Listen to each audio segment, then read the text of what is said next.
Hi, I'm Yannick Hanfman. I'm Ilya Marchenko. I'm Dennis Kudla. This is Sebastian Olfner. It's Marc-Andrea Whistler. I am Francisco Cerundolo. And you're listening to the Gametolove Podcast.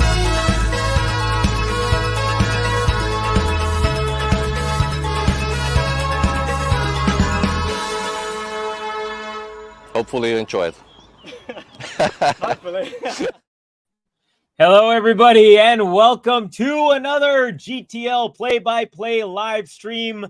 I am your host for this evening, if that's where it is, what it is where you are.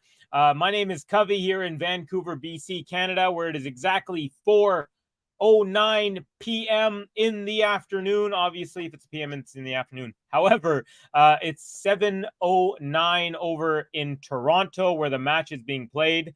You guys might have watched earlier. I was doing the Iga Świątek versus Karolina Muchova match. However, that was rain delayed, and that's still actually on delay. So if you feel like watching that one, go back and forth between this and that stream. I believe Ben might be covering that one. Poor guy. I asked him to cover it because I had some work to do. I had to cancel my sporting plans during the day. I had some work I had to take care of, and thankfully Ben and JG were able to coordinate. So thanks to them. But here we are, folks. Carlos Alcaraz, world number one, facing Hubert Hurkacz for the second time in his career. The first match was a semifinal in Miami in 2022, last year. And Alcaraz took that one 7-6, 7-6. So a couple tiebreaks, something that Hubert Hurkacz is known for. Actually, first time in 5 matches, didn't have a tiebreak in the last one. And here it is, folks. The match is beginning right now. Hubert Hurkacz is serving to start it off. And boom, first serve is in. Alcaraz backhand return is a winner. He was just trying to get that back into play, but the ball dropped right onto the sideline. Hurkacz couldn't get to it. Good start there for Carlitos. So it's love 15 for the world number one. Folks, if you haven't done so, please like this video, subscribe if you're new to the channel, hit that notification bell, and that way you will always know when we are going live with all of our videos. You can join us, you can chat, you can comment, all that fun stuff. Let me go say hi real quick to the chat. Well, hello. We got some regulars in the Heezy. First, we've got Ghost in the house saying Team Danielle Collins all day, all night for life. So Ghosty's a big fan of Danielle Collins. I today am going for Leila Annie Fernandez, being a Canadian myself and being a fan of Leila Annie, although I'm also consider myself a fan of Danielle Collins. And Gary, I have not heard from you in a while. Great to see your name here.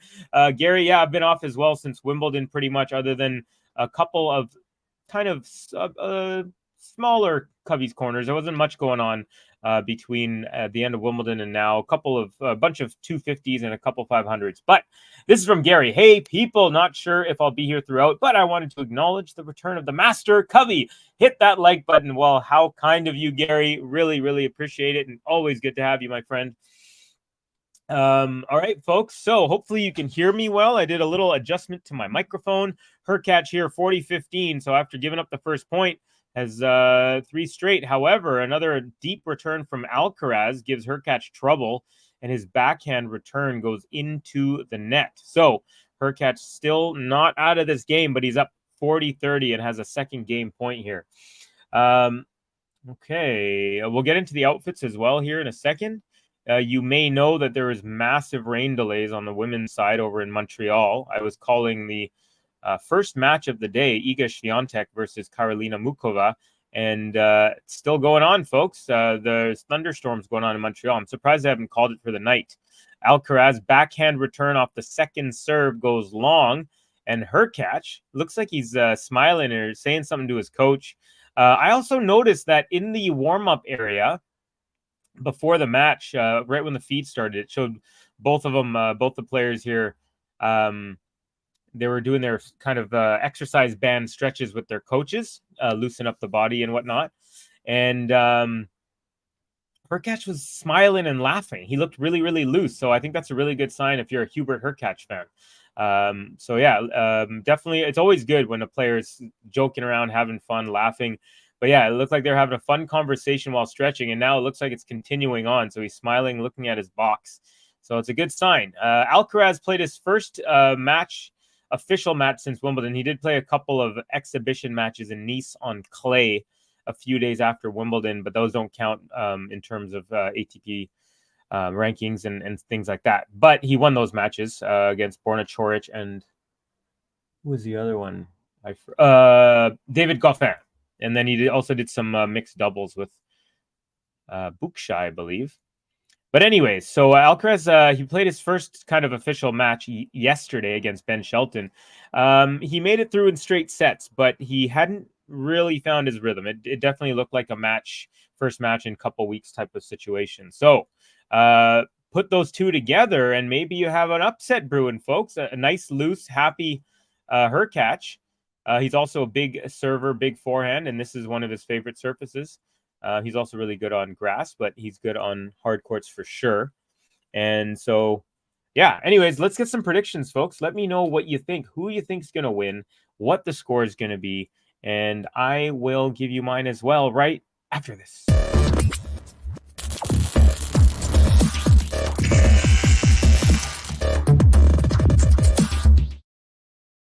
All right, folks, we're at 13 likes and we got about 17 people in here. So good ratio. I love it. I love it. All right, so Alcaraz already under a little bit of trouble here. Love 30 to kick off his first service game. And of course, as soon as I say the T word trouble, he hits an ace out wide. So it's 15-30. So predictions, let me know what you think. In the end here, let me think about it.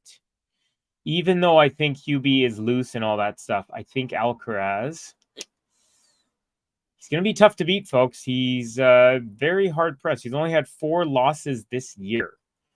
And only one of them was before a semifinal. Ooh, Alcaraz almost hit a banana forehand, but it goes long. So it is now Hurkacz with a double break point opportunity to take a 2-love lead very early in this one. Okay.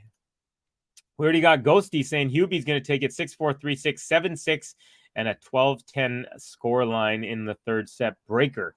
And says, hey, Covey, hey, Gary, I have to say I was not impressed with Shelton last night. Big serve, occasional big shots, but otherwise just a bunch of loopy forehands. Am I missing something? I think, Gary, that he's been on the tour since the beginning of this year, or the end of last year, maybe. And I don't think his shot selection is there yet. I think he's still immature. I remember even Alcaraz a couple years ago, even though he had the big power, he didn't have the shot selection. So I think he's going to figure it out. Yesterday, even though he hit the ball hard and he missed a lot, I think he's going to be fine. That's my kind of guess. You're saying loopy backhands too. Forehands and backhands. Get ready for numero 5, amigos. Number 5. Oh, so you're saying, so I'm going Alcaraz. I'm going to say Alcaraz will take it in 3. Hurkacz here. Good start, though. Oh, by the way, he did break, and I did mention it, but I didn't hit the button.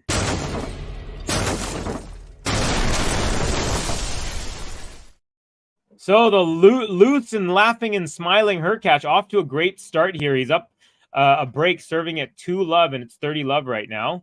First serve is good. Alcaraz with the return cross court. Hurkacz just pushes that up to the baseline. Alcaraz runs around a backhand, but the forehand is into the net. So the world number 1 definitely not looking in rhythm just yet, and Hurkacz taking advantage. He's got triple game point here, 40-love. Bill Shelton is only 13 years old. Let's give him some time to develop. JP in the house. Hey, tennis fans from Australia. Welcome, JP. Good to have you, bro. It's been a minute, man, since I've seen your name on here. Great to see it. Hurkacz with a consolidation, and it's 3-love for the Polish man here, folks.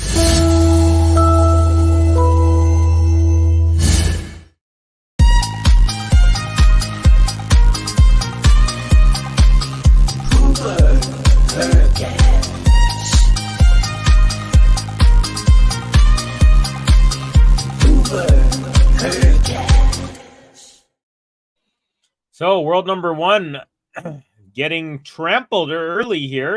Is down love 3, but Hubert Hurkacz playing really well. First serve percentage is very good. He's got 9 out of 10 in, and he's won 8 of the 9 points that went in. And Alcaraz has saved one break point, but then he got broken on the second attempt. So Hurkacz 1 for 2 on break points. And that's what we got so far. Let me tell you what else is going on here, folks. So in Toronto, we had Davidovich Fokina taking out Casper Ruud, a little bit of an upset. That was a 3-setter. Milos Raonic, the Canadian, loses after a couple wins, getting the crowd in Toronto riled up. But Mackenzie McDonald, the American, takes him out in straight sets. Medvedev over Musetti in straights.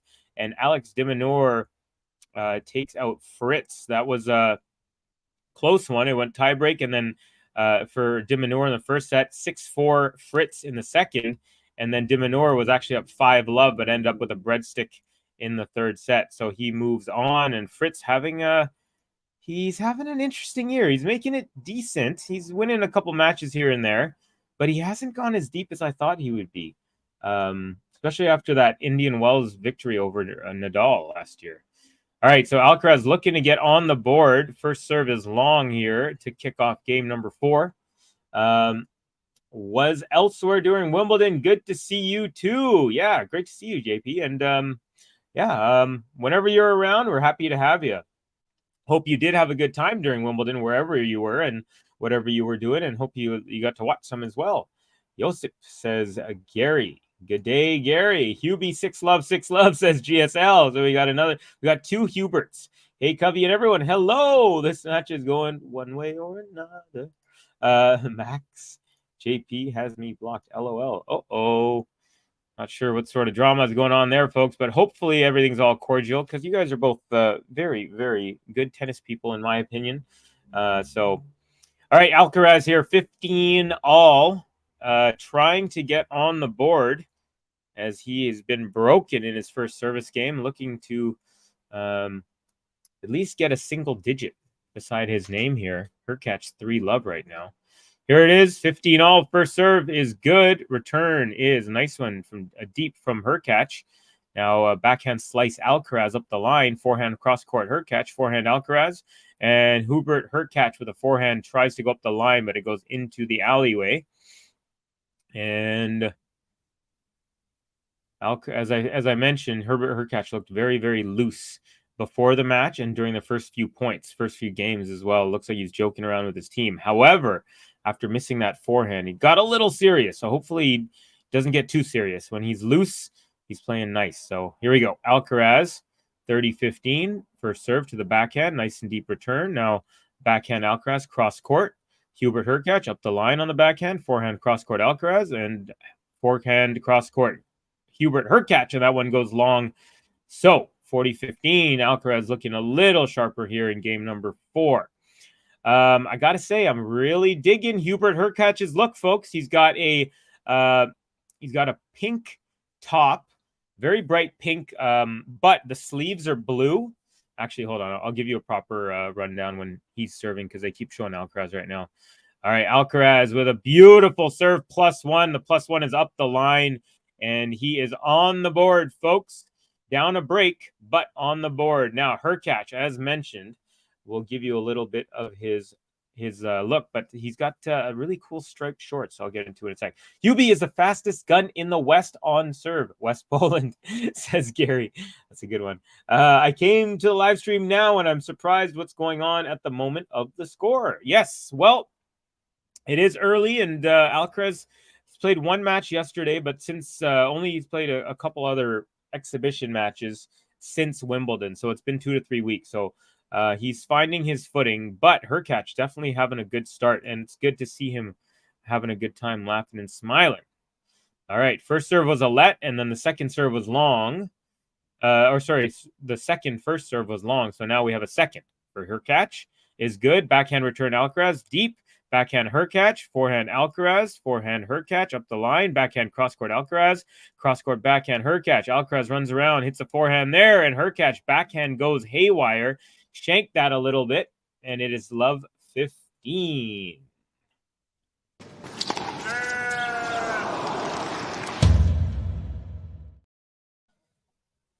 Is there a difference between West Poland and the other areas of Poland? I don't know that country so well. That's actually a good question. I feel like maybe at one point it was different. Or maybe I'm thinking of Germany and West Germany. Yeah, I think I'm thinking of Germany, West Germany. Great hard serve up the middle, and Alcaraz with a desperation block return brings upon a short ball, which Hurkacz rips on the +1, and it's a winner. Is there a reason Alcaraz starts slow sometimes? Sean, I think it's right now. It's because he's just not used to playing matches like daily or by daily or whatever tournament matches. He's been off since Wimbledon, other than some exhibitions in Nice. So I think it's just a little bit of rust. Women's matches, says Gary, have been more entertaining. You know me, everyone. Fernandez, Haddad, Maya. That was a great match, Gary. Sabalenka, Martic. Great contest. Yeah, good call there. GG. I had to choose the west of something, said Gary. So yeah, I don't think there's a Poland and West Poland. I mean, there is a western part of Poland, I'm sure, but you know what's interesting? Why do they have West Virginia, but then just Virginia? Like they don't have like East Virginia or South Virginia. It's just Virginia and then West Virginia. I always wondered about that. I mean, you got your North and South Dakota. You know, that makes sense to me. But alas. All right, Hurkacz, 15-30. So Alcaraz looks like he's waking up. Backhand return Alcaraz. Hurkacz with a nice backhand up the line. Alcaraz barely chips that over, and Hurkacz makes his way to the net. He had an easy. He just tried to dump that over the net to make Alcaraz run up, but he pushes that into the net. And now a little bit of concern popping up on the face of Hurkacz, a little bit of annoyance at himself. Ooh, big, huge Canadian flag they're showing with a bunch of people in the standing room only in the top row. Alcaraz has a couple break points now. It's 15-40. Hurkacz, ooh, I thought that was a good serve, but I guess it was just a hair long. So Alcaraz will have a look at a second serve. Hurkacz so far 0 for 2 on his second serves. It's not that, I know it sounds bad, 0%, but the fact that he's only had to hit 2 is actually really good. And he saves a break point. Alcaraz made his way to the net and pushed a volley, but Hurkacz with a great passing shot, putting Alcaraz back on the defense when he was up there. And then he pushed a forehand up the line winner as Alcaraz is moving back to the middle of the court. And it is now 30-40. Sean saying, good point. Didn't think of that. Yeah, I think it's the rust. But I agree with you though, Sean. I have seen him I always kind of used to say that Alcaraz has like one stinker per tournament, or at least last year on his kind of rise he did. Alcaraz saying the ball is dead. And he just took a look at it. So back to deuce. So good job here for Hubert Hurkacz. He was under some big pressure down 15-40, but has found his way out and hits an ace at deuce out wide and now has a game point. So nice little turnaround in this game here. Maybe Carlitos is slow because he ate too much poutine. That is true. Cheese curds and fries are very heavy. Has anyone else had their fill of the lemon yellow shorts on the women? I have not been on it as much of late, to be very, very frank. I've been doing a lot of more work. Some stuff has popped up in the property management game. Hurkacz with another hold, folks. So he's up 4-1. And that was a good hold after being down 15-40. A little mini barrage of pressure. So I think we should give him another button. It's for Hubert Hurkacz, who's up a break early 4-1.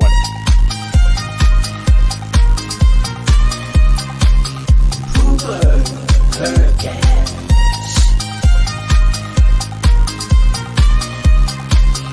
Hubert Hurkacz. Ghosty saying there's so many ways I could respond to that, Gary, and none of them are family friendly. I'm a sick man. Sean says GSL. And Ghosty, Alcaraz is too young for dead balls. He should consult a physician. Yeah, I agree if that's an issue. So how did they get here? Well, Hurkacz takes out Bublik in straight sets. I believe he's 6-0 now against Bublik. And I think Bublik in the handshake after was saying, I hope I effing never play you again. I mean, Bublik, he's kind of a funny guy, so he wasn't maliciously and angrily saying it, but he did say it nonetheless. Kecmanovic was the second victim of Hubert Hurkacz. Kecmanovic got bageled actually in the third set there. So he's just had an extremely inconsistent year, has Miomir Kecmanovic. But yeah, so Hurkacz, there you go. And then in the last tournament, Hurkacz lost in the first match of his tournament in Washington. I'm not sure if that was the first round or not. I don't think he would have got a bye. But either way, he lost to Michael Moe, the American, in DC in his first match there. So this is only his fourth match on hard courts since Wimbledon. He actually lost to Novak at Wimbledon, did Hubert Hurkacz. All right, Alcaraz down 1-4, down a break, looking to stay within touch here with Hurkacz.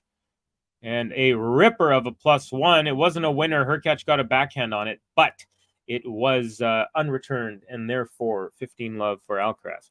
Okay, you know what? I keep saying I'm going to go over the kits. I'm going to do Alcaraz real quick because it's easy. He's wearing a dark green top, and there's light green basically from under the armpits going straight down. So a band under either armpit along the sides that are light green. The rest is dark green shorts, white shoes, white socks, white wristband on the right wrist, no headgear, regular Babolat racket. So serve +1 is another one, a winner there on the inside out forehand for Alcaraz. He's up 30 love, and he's of course decked out in Nike. So Alcaraz, he's been on his right wrist, he's actually got a wristband, sweatband, but on his left wrist, and he had it all throughout Wimbledon as well. The left wrist, he's got looks like like a, I don't know if it's a bandage or just like something to stabilize the wrist. Net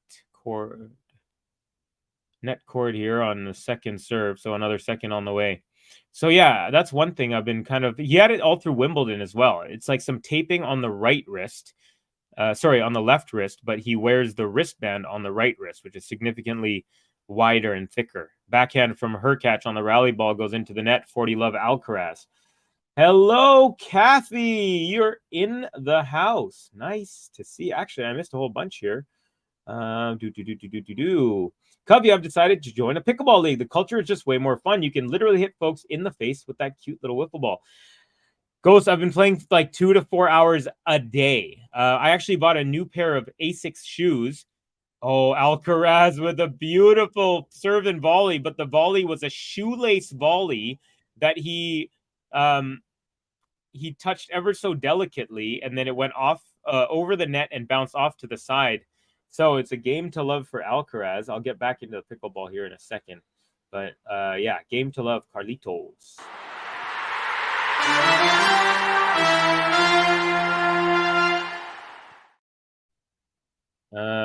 Yeah, so I bought these shoes on July 1st, which is Canada Day, and I put a hole through the bottom. The rep for Asics was like, "Are you serious? How is this possible?" And I was like, I played virtually every day. They're like, but it still shouldn't go through the thing. So your boy burnt a hole in his shoe in just 2 days over a month, 33 days. And Hurkacz off the rally ball goes forehand long. So now it looks like Alcaraz is zoned in. Ooh, look who's in the stands to watch this one. It's Holger Rune watching his buddy Alcaraz. They're 1 week apart in age. They grew up playing with and against each other. They actually played together as a doubles teams when they were like 12 years old, and I think other times as well. Hurkacz, was very close to an ace, but I guess it wasn't. Tried to go up the tee with the ace, but to no avail. It's called long. Of course, there is it's all electronic line calling here, so there's no challenges and there's no we don't have to worry about anything like that. If you don't hear anything, you keep playing, and that's just how it goes. Hurkacz levels up this game number 7 here at 15 all. So get back to Hurkacz. So he's wearing his top is pink in the body part, and then the sleeves are like a navy blue. Ooh, Alcaraz with a nice return. Oh, and then Alcaraz is, I guess you call it the return +1 backhand into the net. Still not in rhythm is Carlitos. So like I said, pink shirt in the middle and in the body of it, blue navy blue sleeves, and he's got a little bit of a white collar. It's kind of a V-neck for Hurkacz. I believe it's New Balance, but I'm not sure. And then he's got like what reminds me of candy cane, even though it's not the colors of candy cane. It's he's got like a blue shorts with stripes going vertically, very thin stripes. The collar's really nice. It's white with red and blue and white, mainly white with blue and red kind of streaks. And yeah, white. Is it white? It's hard to tell, but I think they're white stripes on the blue shorts. And then he's got white socks and black shoes. So looking good is Hubert Hurkacz, the tall Polish man. Ooh, first serve. He got stuck in the net. Ball boy had to run into the net, grab it, unlodge it there. And here we go, 30-all, second serve after the first one went into the net. Alcaraz return nice and deep. Forehand Hurkacz. Backhand Alcaraz. Forehand Hurkacz. Backhand Alcaraz. Cross court. Backhand Hurkacz. Backhand slice Alcaraz. Forehand Hurkacz up the line. Backhand Alcaraz with a little more pace, but blocked back by Hurkacz. Alcaraz drop shot. Does not make it over the net. So, again, not firing yet. But Hurkacz now with a game point for 5-2. Folks, I am so far behind. Sorry about that. I'm going to have to...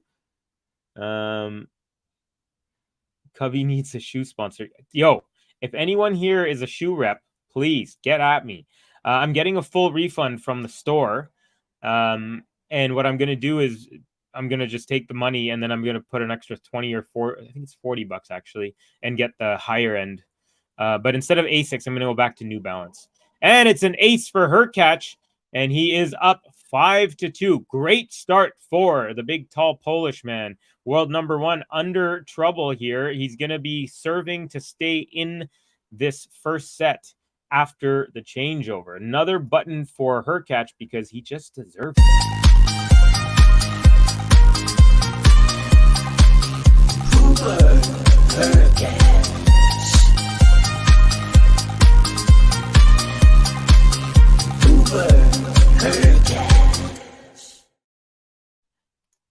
Hurkacz. Okay, so Kathy says hi, Covey.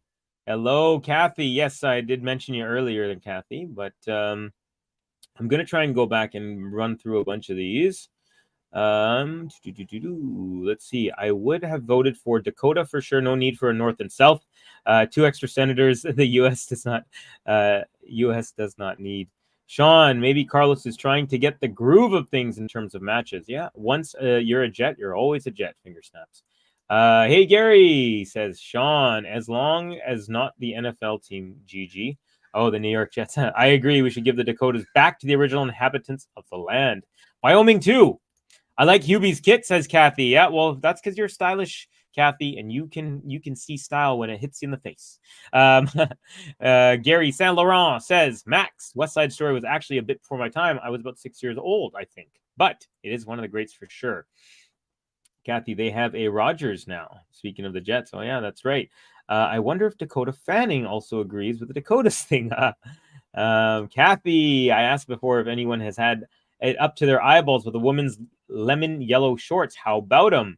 Yeah, very curious to know. Nah, Gary, doesn't bother me. Okay.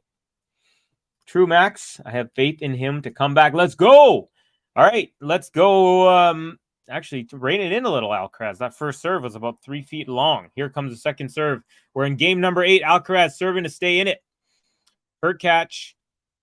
See, now Hurkacz, this is where I would feel... If Alcaraz holds here, this is where I'm interested to see how Hurkacz does. Because under pressure against the big guns, that's where Hurkacz seems to have some issues. So if he's forced to serve it out, I'm very curious. But right now, Hurkacz takes the first point here, and it's love 15 on the Alcaraz serve. Hurkacz with a nice return, just pushes it up the line. Alcaraz was playing some defense here. Oh, my God. On the second push up the line was even better, had Alcaraz even more on his heels, and he came up. And then when he came up, he hit another ball into the net, Hurkacz did. Or I think he would have been up love 30 there. But alas, it's 15 all. By the way, it's I don't know if I mentioned that I thought Hurkacz's outfit is New Balance. Either way, whether I did or not, it's not New Balance. It's Yonex, just like his racket. So he's decked out in his sponsor, Yonex there. All right, we're into a rally here. Forehand Alcaraz, forehand Hubie tries to go over the high part of the net, but no luck, hits the net, and it's now 30-15 Alcaraz. Hurkacz saying something to the umpire, pointing at something. Maybe there's a ball somewhere that wasn't picked up, or I'm not sure. Not sure what's going on. Anyways, it looks like they figured out whatever the issue is. Here's Alcaraz serving at 30-15. Ooh, I thought that was an ace out wide, but it was not. Called out. Second serve. They're in Toronto where it was raining all day, and then in Montreal, it started off as a great day, and then it ended up with thunderstorms. Ooh, Hurkacz with a nice return, and then it was deep, and then he comes and follows it in. But Alcaraz goes backhand into the net, so maybe just the pressure of coming to the net was enough to throw Alcaraz off there. 30-all. So now Alcaraz just 2 points away from being down one set here. And it's been pretty quick, 29 minutes. So is an upset of brewing, folks. Could be. Yeah, another huge first serve. And what I mean by huge is that was hugely long. That was about 4 or 5 feet long, but it was also 218 kilometers. So had some heat on it. All right, Hurkacz with a return up the middle. And then his third shot for Hurkacz is actually a forehand that lands just wide. I feel like Alcaraz is lucky because if that ball went in, there's no way he would have got that back. So Alcaraz, game point here, 40-30. But I still think he's got to be careful. This game doesn't feel like it's necessarily going to be over right here. All right. Lemonade does sound lovely.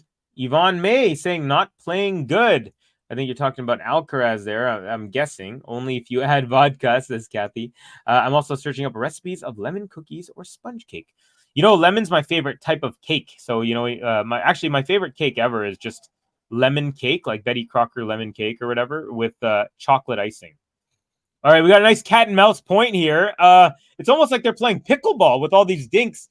We had 3 drops and redrops in a row, and then Alcaraz ends up taking it. The crowd is on their feet. Alcaraz pumps his fists, and he takes the game. So now Hurkacz, the pressure starts going back onto him. He's still up 5-3 and has 1 break in his pocket. So he's got the chance to serve it out here.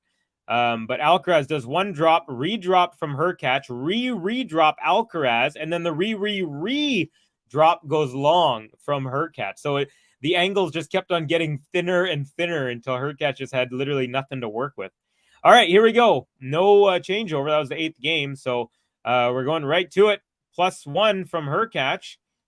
And it's his +1 isn't a winner, just makes Alcaraz hit a forehand that he hits long. So I think he got a little lucky there. Alcaraz, feel like if he was on, he would have taken advantage of the point from that point, but he did not. It's 15-love, Hurkacz.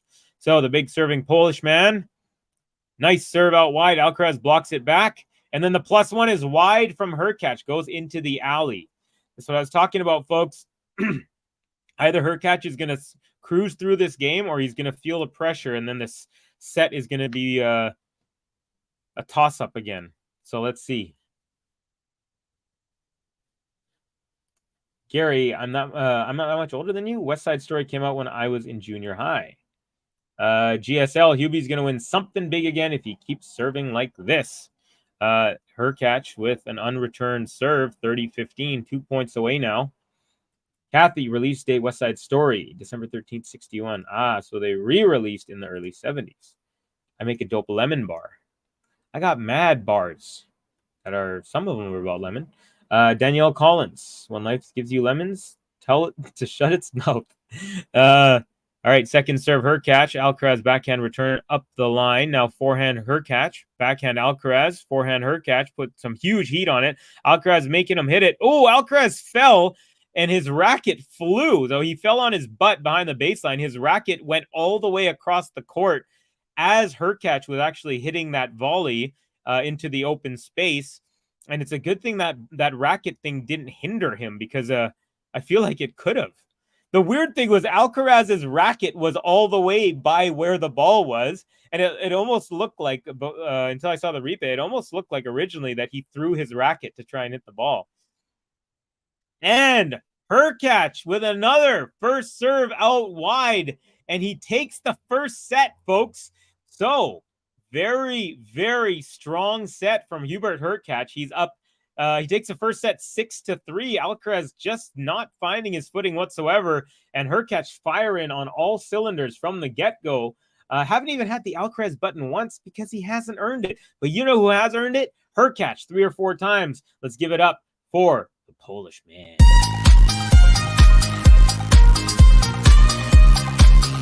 Hubert Hurkacz.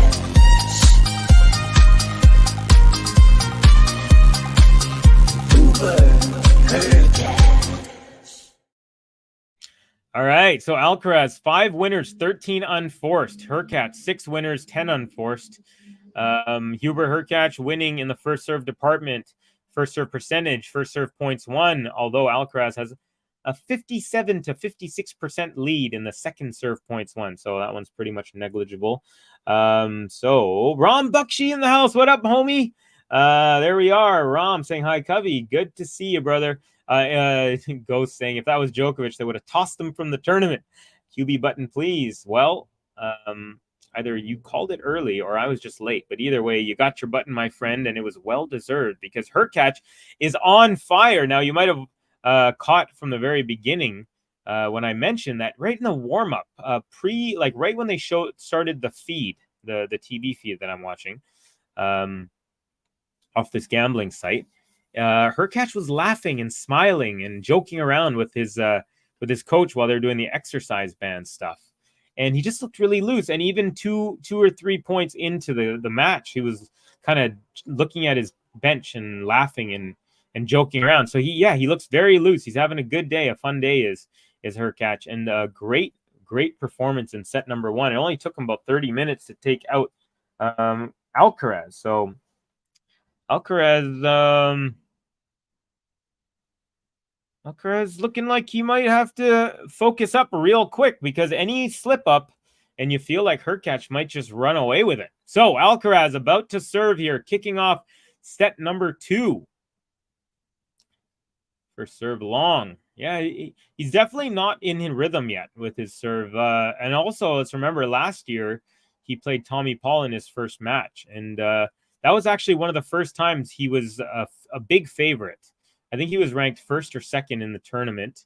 Now, at that time in the year, Novak was still the world number 1, leading up to the U.S. Open.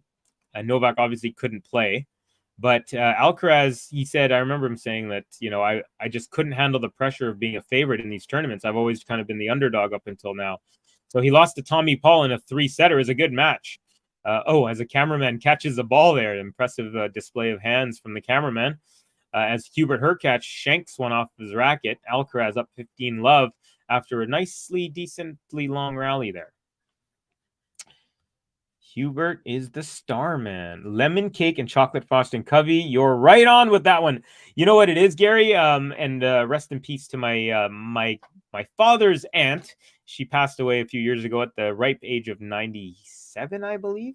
But anyways, she always used to make it for us. And so I think there's part nostalgia, but also even to this day, if you give me that flavor combination against any, I'm hard pressed to find something that can beat it. So yeah, just the cake, boom, just simple cake with a little bit of Betty Crocker chocolate icing, and you got me. Yeah. Oh man, Gary, you got me all nostalgic again after reading that. Yeah. She was my dad's aunt, but I called her grandma. We actually called her Vancouver grandma and Vancouver grandpa.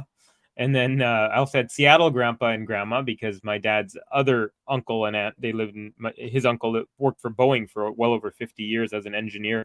So he lived in Bellevue, Washington, which is a beautiful suburb of Seattle, if anyone's gone there. All right, Alcaraz, 30-15. First serve is just long. Definitely not having much rhythm on his first serve, Alcaraz. Alcaraz with 1 ace, same with Hurkacz. That's actually a little surprising. You'd think Hurkacz should be leading that, although Alcaraz is a great returner. Another forehand from Hurkacz sprays a little wide. 40-15 now for Carlitos. Covey, would you rather live in Montreal or Toronto? Montreal, for sure. I mean, I also speak French because for the first 14 years of my life, I took classes in English and French. Although that's not necessarily a big part of it. It's just more of the vibe. Toronto's a little more concrete jungle-y. Montreal's a little more like European brick city sort of feel. Although Toronto is pretty cool, has a good vibe. I haven't spent as much time there, but yeah, it definitely feels more of a concrete jungle. And Montreal has a little bit more old school charm. Good question though. 97 is a long life. She great. Yeah, and her husband, Grandpa, he passed away also he's a few years older than her, but he like 3 or 4 years, and he passed away at the age of 96. And so they actually had their 75th wedding anniversary. And when I went to go find a balloon, the people said, those don't exist anymore. No one is married for 75 years anymore. And I was blown away.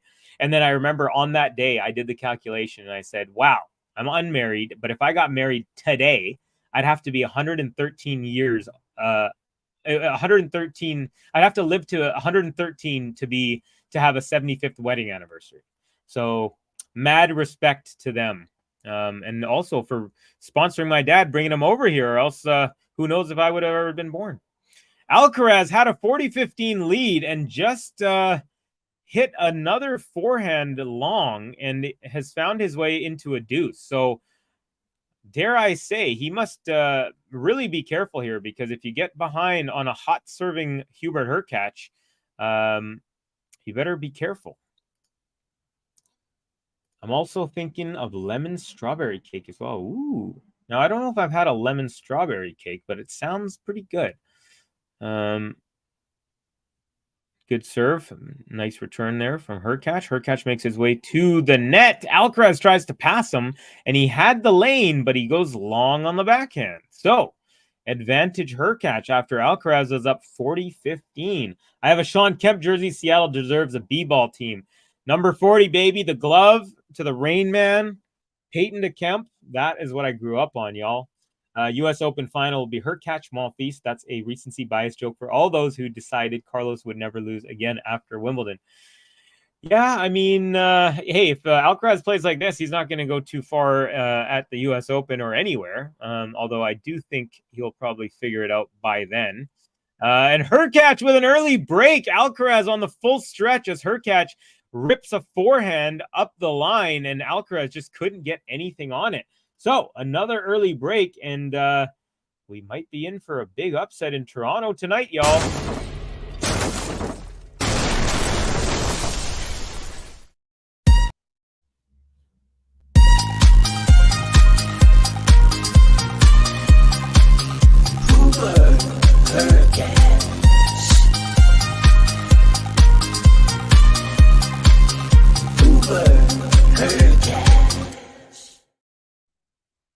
All right.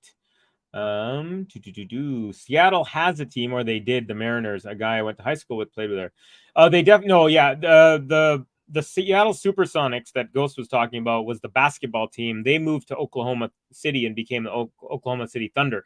But the Seattle Mariners have always been there, yes. JJ Wolf is winning the U.S. Open. Okay, that's a gutsy call.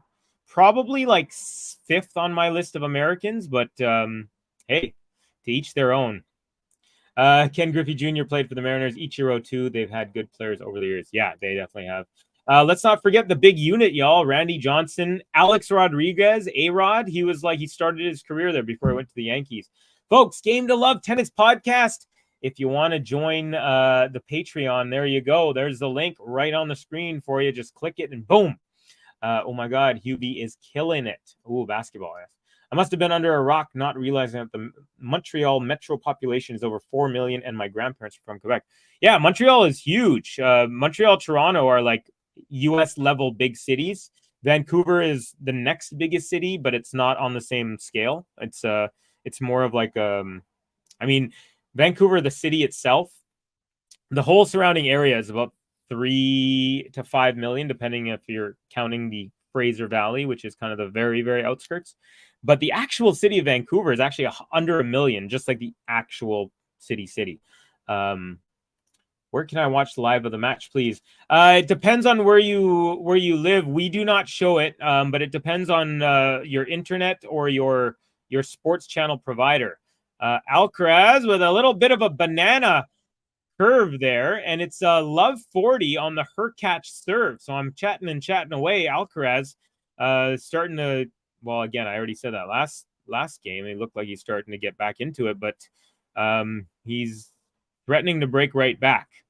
And that forehand was very tight. He also had a big vamos there, and then he looked up to his team. Young A-Rod, yeah, deep cut from Covey for sure. They even had Ramirez. He was a really good hitter, not as good as Ichiro. They went. That was the furthest they ever went. I'm trying to remember his name. I know it's not Manny Ramirez, but it was some other Ramirez. What's the population of hosers in Vancouver? I'd say about 12%. 12%. 12% of Vancouverites are hosers. The rest are pretty chill. Hubert Hurkacz holds on one of them. He's down triple break. He was down triple break point. Now it's just a double break point. Kathy saying to Reda, the U.S. Tennis Channel. So that is one way you can watch the match, U.S. Tennis Channel. In Canada, we have a channel called TSN, the Sports Network, which is basically our version of ESPN. Actually, they're affiliated. The lettering is actually similar. And another good serve from Hurkacz. Alcaraz forehand goes long, so 2 break points saved. Alcaraz with the third in his back pocket. So far, Hurkacz 5 for 5, saving break points. So very, very good stat. LOL, 12% is pretty good. It's basically 50-50 in the States now. Here you go. Yeah, the further east you go from BC, the population, like when you get to Alberta, it like already jumps to like 40. And then once you get to like the prairies, it kind of stays there. And then boom, you get to Toronto, they're kind of whack. And then you go to Montreal, and then it gets lower again because it's cool again. All right, a little backhand to backhand battle, but Hurkacz slices it into the net, and Alcaraz, for the first time in the match, breaks, but just to get even. So we're tied at 1 apiece now here in set number 2, but Hurkacz is up 1 set.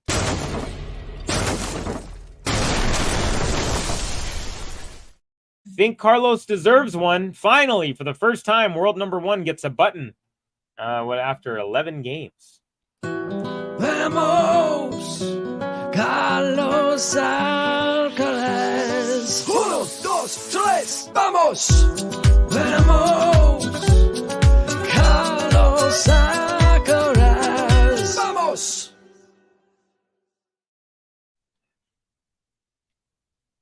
Okay, folks, Alcaraz now serving and takes the first point on serve, 15 love.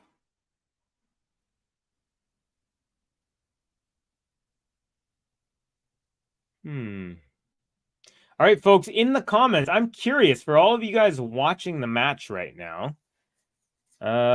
What do you think? You think Alcaraz is going to come back and force a third, or do you think Hurkacz is going to roll? I'm kind of 50-50 at the moment. I think that last game helped me out, helped me kind of think that Alcaraz might find his way back into it, but he kind of fooled us a couple times there at the end of the first set. So it's 30 love now, Alcaraz. First serve now is a let, so another first coming on the way. I can't believe Giron beat Runa. That was a surprise. Yeah, same here, especially after Runa forced the third set. I thought, okay, this is going to be, it looked like Giron was going to take it, but then in the end, he didn't. Backhand return from Hurkacz was long. It wasn't really it was a second serve that he had there, and I think he's going to want something like that back. You don't want to give away those opportunities and give Alcaraz a free point, especially on a loopy second serve. That was not very high. All right, here comes a 40 love. First serve long, second serve now. Thank you, Edgar Martinez. Thank you, Gary. Edgar, he was one of the best hitters. He was one of the smoothest hitters. He was like butter. Alcaraz with a game to love, and it's a hold. And it's, I guess it's technically consolidation, but not really. But either way, it is a game to love.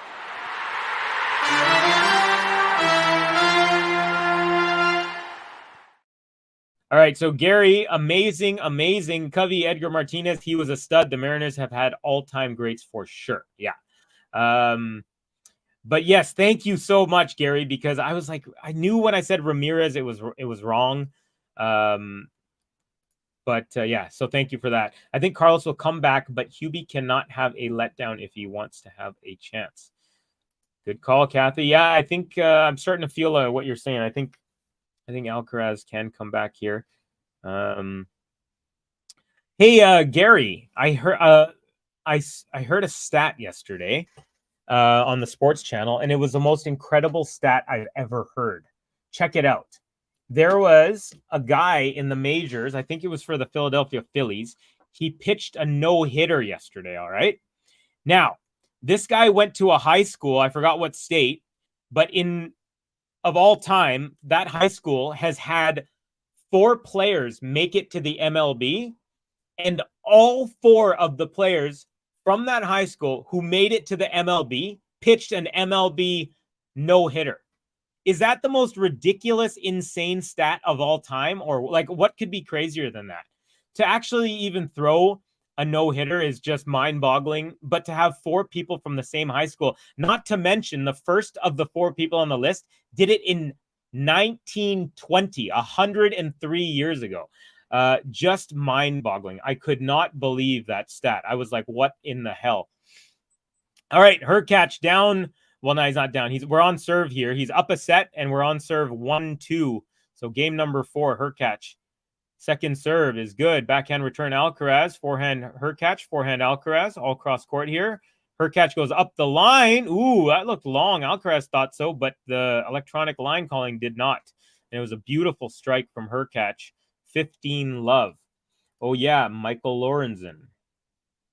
Yeah, that's probably the name of the pitcher. But yeah, it was. Isn't that crazy, you guys? 4 people to ever play in the MLB from that high school, and each of them has thrown a major league no-hitter. Crazy. Okay, so talking about baseball, who was the only major league player to pitch a no-hitter while zonked on LSD? You know what? I was going to say Darryl Strawberry, but he wasn't a pitcher. I remember hearing about this, and I remember watching like a video about it, actually. Okay, we got a nice rally going, forehand to forehand. Now backhand Alcaraz. Oh, he rips one into the top of the net from the backhand wing, and then he looks to his box and in frustration is having a conversation with himself. Going Italian a little bit with doing some of this. Strawberry was definitely zonked on something, though. I honestly can't remember. I'm not as much of a baseball encyclopedia as I am hockey. And tennis, I would say I'm definitely more than I am baseball. But yeah, so but I definitely know what you're talking about. I've heard that story. Was it like a guy on the Mets? I feel like it was a guy on the Mets. Another unreturned serve. Hurkacz now up 40 love. Hey, speaking of sports athletes, superstars, if you don't know who Connor McDavid is, he's in the stands right now. He plays for the Edmonton Oilers, and he is without a doubt 100% the best hockey player on the planet. No one else is close right now. He's absolutely ripping up the league. He's doing numbers that rival Wayne Gretzky right now, which is crazy.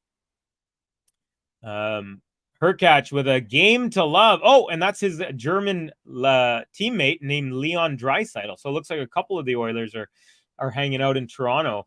Now, Connor McDavid is actually from Toronto, so he's probably at home in the offseason.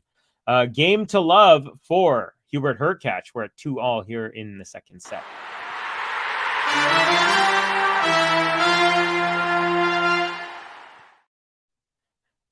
Pittsburgh Pirates, 1970s. Again, I was like, again, I'm not. I would have to just look it up, so I would be cheating. But anyone else, feel free to guess. Alcaraz with a forehand cross court off the rally, and it goes just long. Down love 15. Cubby, that 4 no-hitter thing is insane. I was mind blown. I have some friends, of course, they're hockey guys or they're tennis guys. And so they're not the biggest baseball fans. I respect all sports. I know that the highest level of all of them is incredible, but they're like, "Oh, Covey, you're sending us baseball." And then I told them what the stat was, and they're like, "Okay, that's actually legit. And you should have sent us all that." I got to get into hockey. It's just not super big where I'm from. Doc Ellis. Okay. I never would have got that, but now that you're saying it, I remember. Because I remember the name. I remember thinking Doc, like doctor, but it's not Doc. Alcaraz with a serve out wide and the +1 backhand up the line, 15 all, and a big roar there. You can tell that Alcaraz knows that he's not in rhythm, but he also understands that, you know, I needed to win that point, or if I go down love 30 right now, it would have been bad news. So, and Ghosty, yeah, definitely, man. Hockey is, like, as you guys know, it's my first love in my life, without a doubt. Go Bees is obviously up there, but you know, tennis is also very, very high up there. But hockey is first love of my life, and it's poetry. It's speed, it's skill, it's balance on a skate, it's ferocity, it's finesse. It's a little bit of everything. It's beautiful.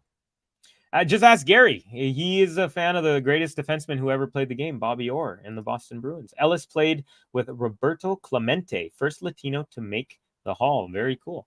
Remember Fernando's Valenzuela for the Dodgers was like the 84 or something World Series, where he just like took the entire baseball world by storm. He kind of reminded me, he had like Maradona energy. All right, Alcaraz, forehand, backhand from Hurkacz, cross court. Ooh, lands on the sideline. Alcaraz with a deep backhand return there. Now forehand cross court from Hurkacz. Alcaraz chips that back. Hurkacz tried to come up, but Alcaraz kind of forced him to stay back. And then, Hurkacz slipped. Alcaraz pushes the ball as far away from him as he can smartly. Hurkacz gets a racket on it, but it goes wide. And now Alcaraz with another big roar and another big fist pump to his team. He's up 40-15. Covey, you played hockey for the Sun Devils, no? Yes, I did. For the Arizona State Sun Devils. And that is now, if you watch hockey now, the Arizona Coyotes don't have their own arena. And so they're actually playing at the Arizona State University, the brand new arena there. It's called Mullet Arena. And the reason it's called Mullet Arena is because the last name of the donor is Mullet. And I played with Chris Mullet. His family, they're billionaires out of Wisconsin. So they're still helping the program out years after Chris and I have left the program.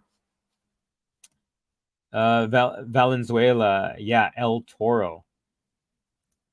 You need to give us more trivia time. I had Doc Ellis, really. Oh, nice. All right, Alcaraz with a backhand. Same with Hurkacz. Another one from Alcaraz. This one to the forehand of Hurkacz. Now forehand Alcaraz. Forehand Hurkacz up the line. Backhand Alcaraz. Forehand Hurkacz. Forehand. Oh, it's a drop shot Alcaraz, and it's a beauty. Hurkacz gets to it, though, and they say not up. And I think it was not up. Yeah, Hurkacz is not disputing it, and then they actually give each other like a high five as they cross each other over for the changeover. So nice to see a little bit of sportsmanship, a little bit of smiles. And funny enough, I remember the last time, the only other time they played, there was a not up called against Hurkacz, but he got it. And even though he got it out and then he just popped it up to Alcaraz, who put it away, Alcaraz gave him a replay of the point, and then Alcaraz ended up taking the point. But this time it was the right call.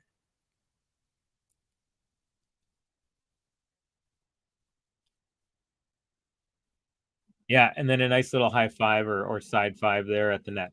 Love to see it.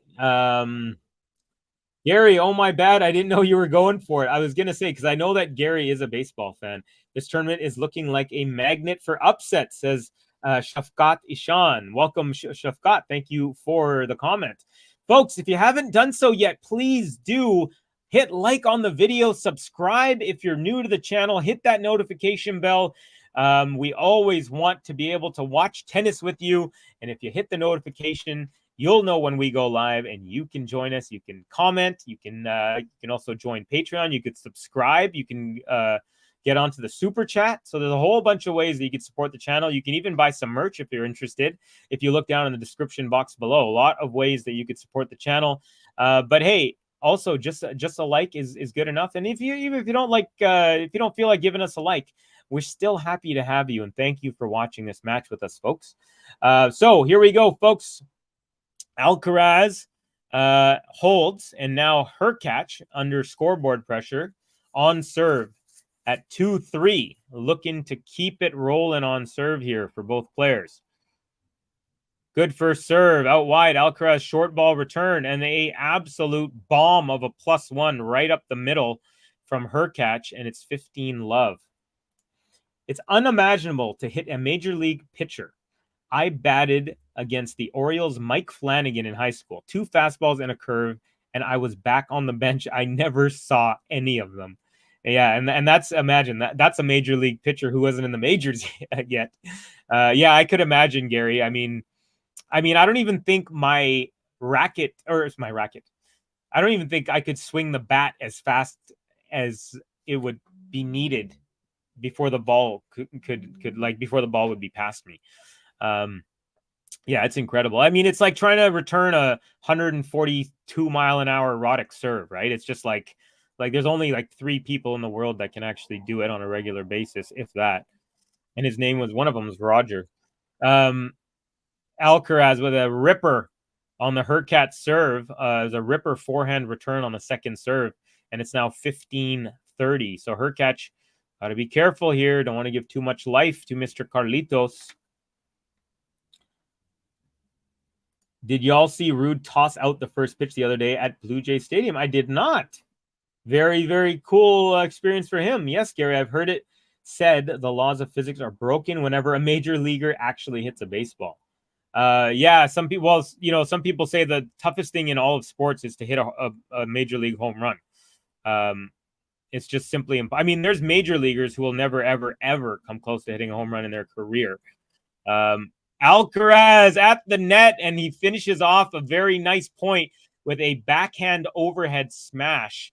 And Hurkacz actually almost ran into the ball boy trying to get to that. So he tried to lob Alcaraz, but it did not go as far as he wanted.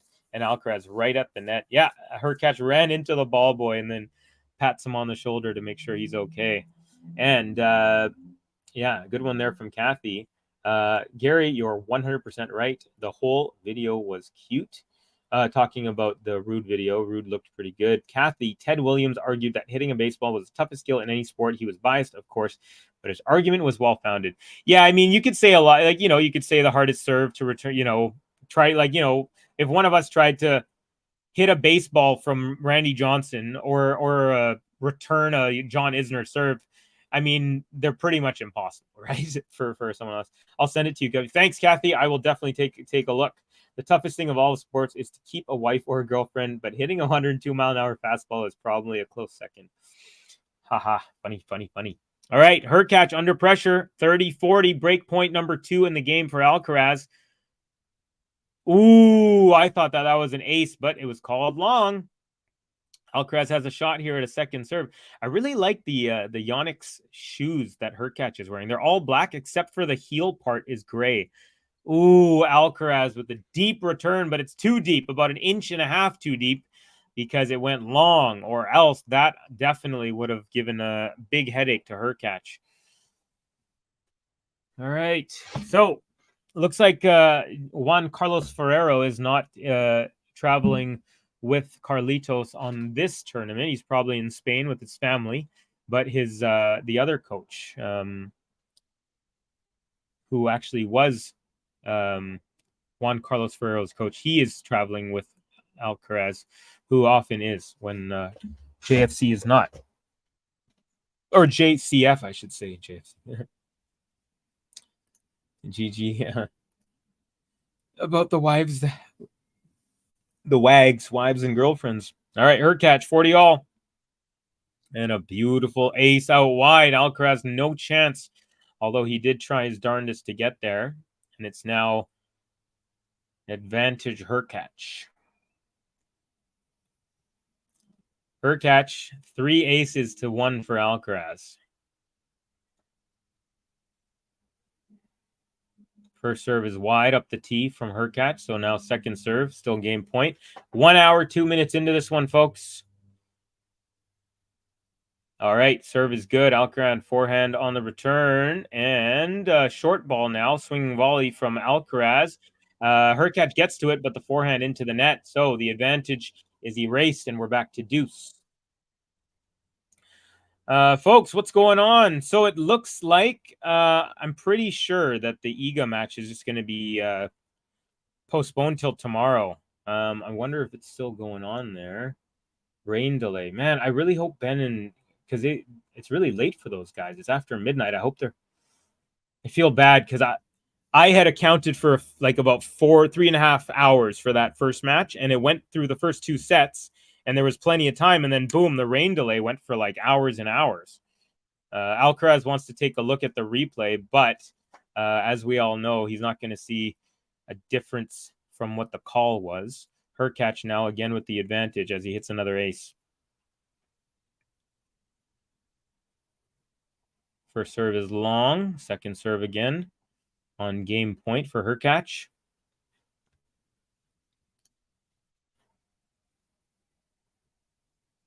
Oh, backhand up the line attempt from Carlitos is just long. So Hurkacz holds 3-all here. Covey, I need an escape route once Trump becomes God Emperor of America and he tries to put me in the salt mines. Do y'all need a cabana boy at your local pickleball club? I clean up real good. You are totally welcome up here, my friend. The healthcare, it will not cost you anything, and you will have a good time. I promise you that. We have clean air, clean water.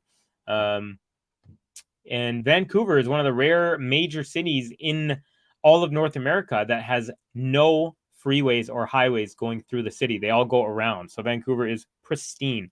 It's definitely my favorite city in the summer that I've ever been to. It's just gorgeous because we got mountains, we've got beaches, we've got all that stuff. Alcaraz with a drop shot. Hurkacz gets there. Oh my God, Alcaraz. What the hell was that? Alcaraz, I thought like he was going to try and do a lob off of that volley from Hurkacz, but he literally just fed it right back to Hurkacz, and then Hurkacz pushed it out of bounds. That was just the most ridiculous point from both of those players. Useless trivia, but appropriate for the conversation thread. Ted Williams had 2010 vision in both eyes. He said he could see the spinning seams as the ball approached. Very crazy. My brother actually has, I think he has like 2015 or something where it's like, it's not like as good, but it's like half as good as Ted Williams. Because even to this day, when my brother and I were little, I wear glasses. I'm wearing contacts right now, but I wear glasses, as you guys may know. And since I was about 13, but my brother and I, when we went on our long road trips with our family, he could always read the mile marker like 10 seconds before me when we were going 60 miles an hour or 80 miles an hour. So I was like, this is unfair. Your eyes are like better than like the average. The woman will have to play quarters and semis in one day. Yeah, it looks like it. Hey, how are you guys enjoying?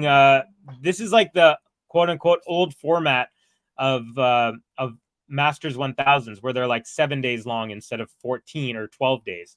I really like the pace of it more. I like how there's just big matches going on all the time. I kind of miss it. The other Masters that they changed it to earlier in the year, I felt like some of them were just too long. Hurkacz with a beautiful backhand passing shot up the line as Alcaraz makes his way to the net.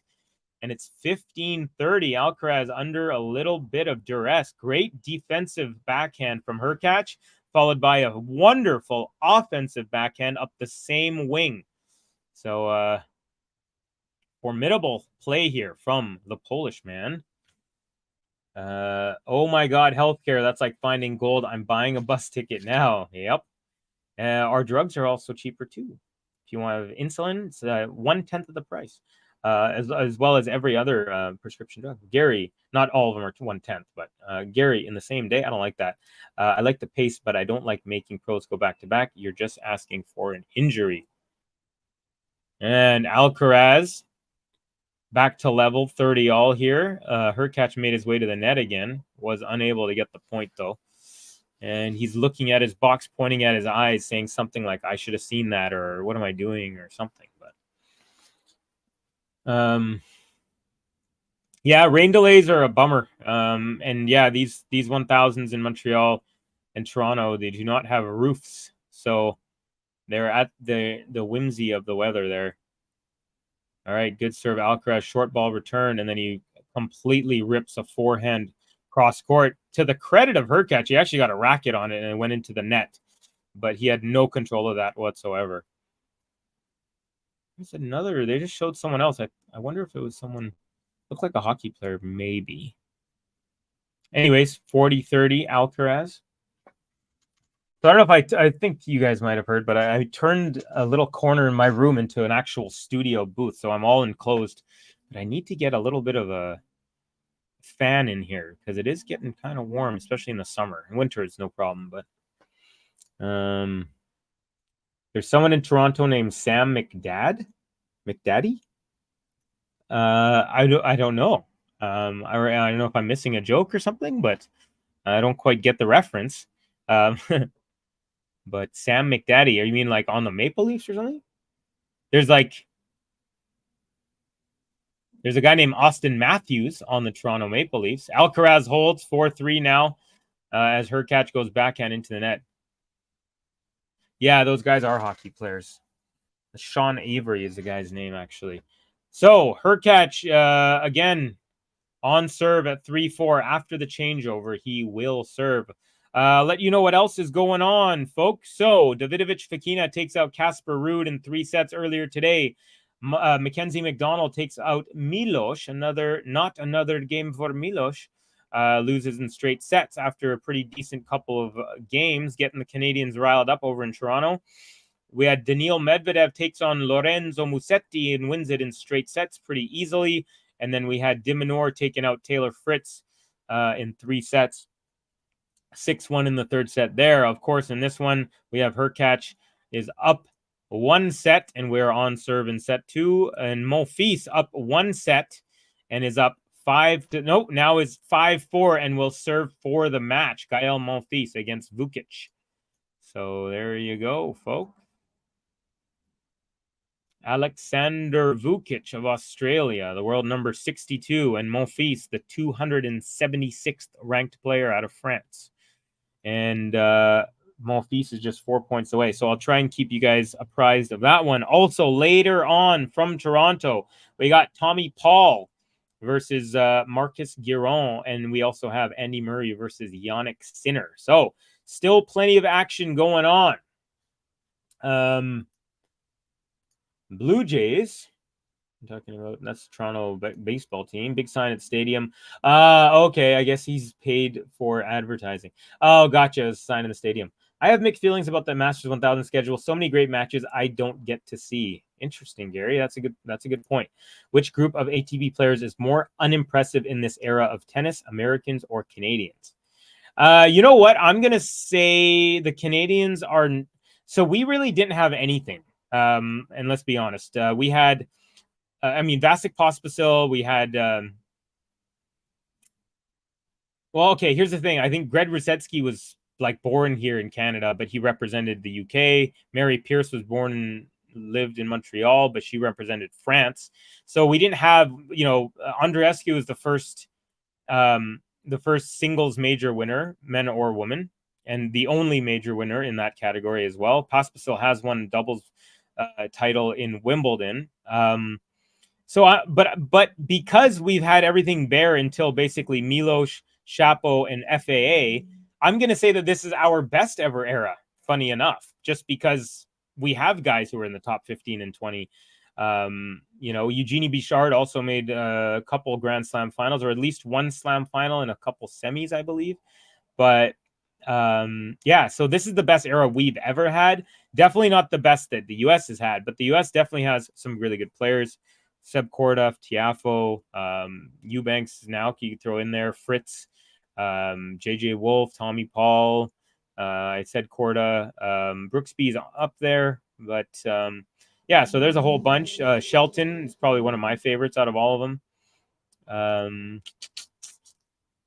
Alcaraz with a ripper forehand, but Hurkacz did really well to get it back, but he just barely put it over the net. Alcaraz puts it away, easy peasy, lemon squeezy.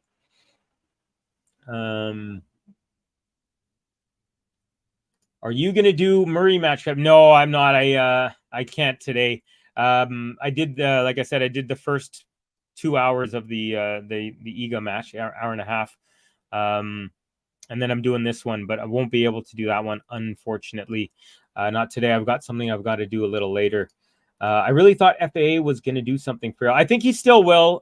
He's going through a patch that I think if he wins a major in his career, which I still hold out hope that he can potentially win one, maybe one or two. If he wins one, I think this patch that he's going through will be an integral part of him kind of finding his way to victories. Shapo had a bunch of potential too. Yeah, I agree with Shapo's potential slipping away a little bit quicker, but I think FA is still there. He's still only 22, I believe. Vancouver sounds over the moon awesome. I'm a Bostonian, which is a pretty great city, but it has many flaws. I mean, I think every city has flaws, but Vancouver is really, yeah, like anytime people from out of town visit us, they're always like, it is just so clean here. The air, the water. I mean, I've never drank anything but tap water here in my life. I've never needed to. And it's like good for you. It's soft water, right? So hard water is like when you put soap on your hands and it like washes away right away. Ours is soft, so it kind of doesn't, but it's worth it for just the taste of water is like my favorite here. Eubank says Kathy. Ooh, I rarely watch EGA matches. Shapo might be the most confusing. Perhaps he's one of the guys with great skill, but maybe not a good court IQ. Yeah, and I think also he rides momentum. So if he's on a hot streak, he can kind of really ride it. But then sometimes he's just the exact opposite and just will lose. Like he last year, he went through like a 15-match losing streak or something crazy. I dated a girl from Newton, Massachusetts. Her folks were lawyers and hated that I was boinking their precious little blue blood. I feel like I'm more suited for Southie.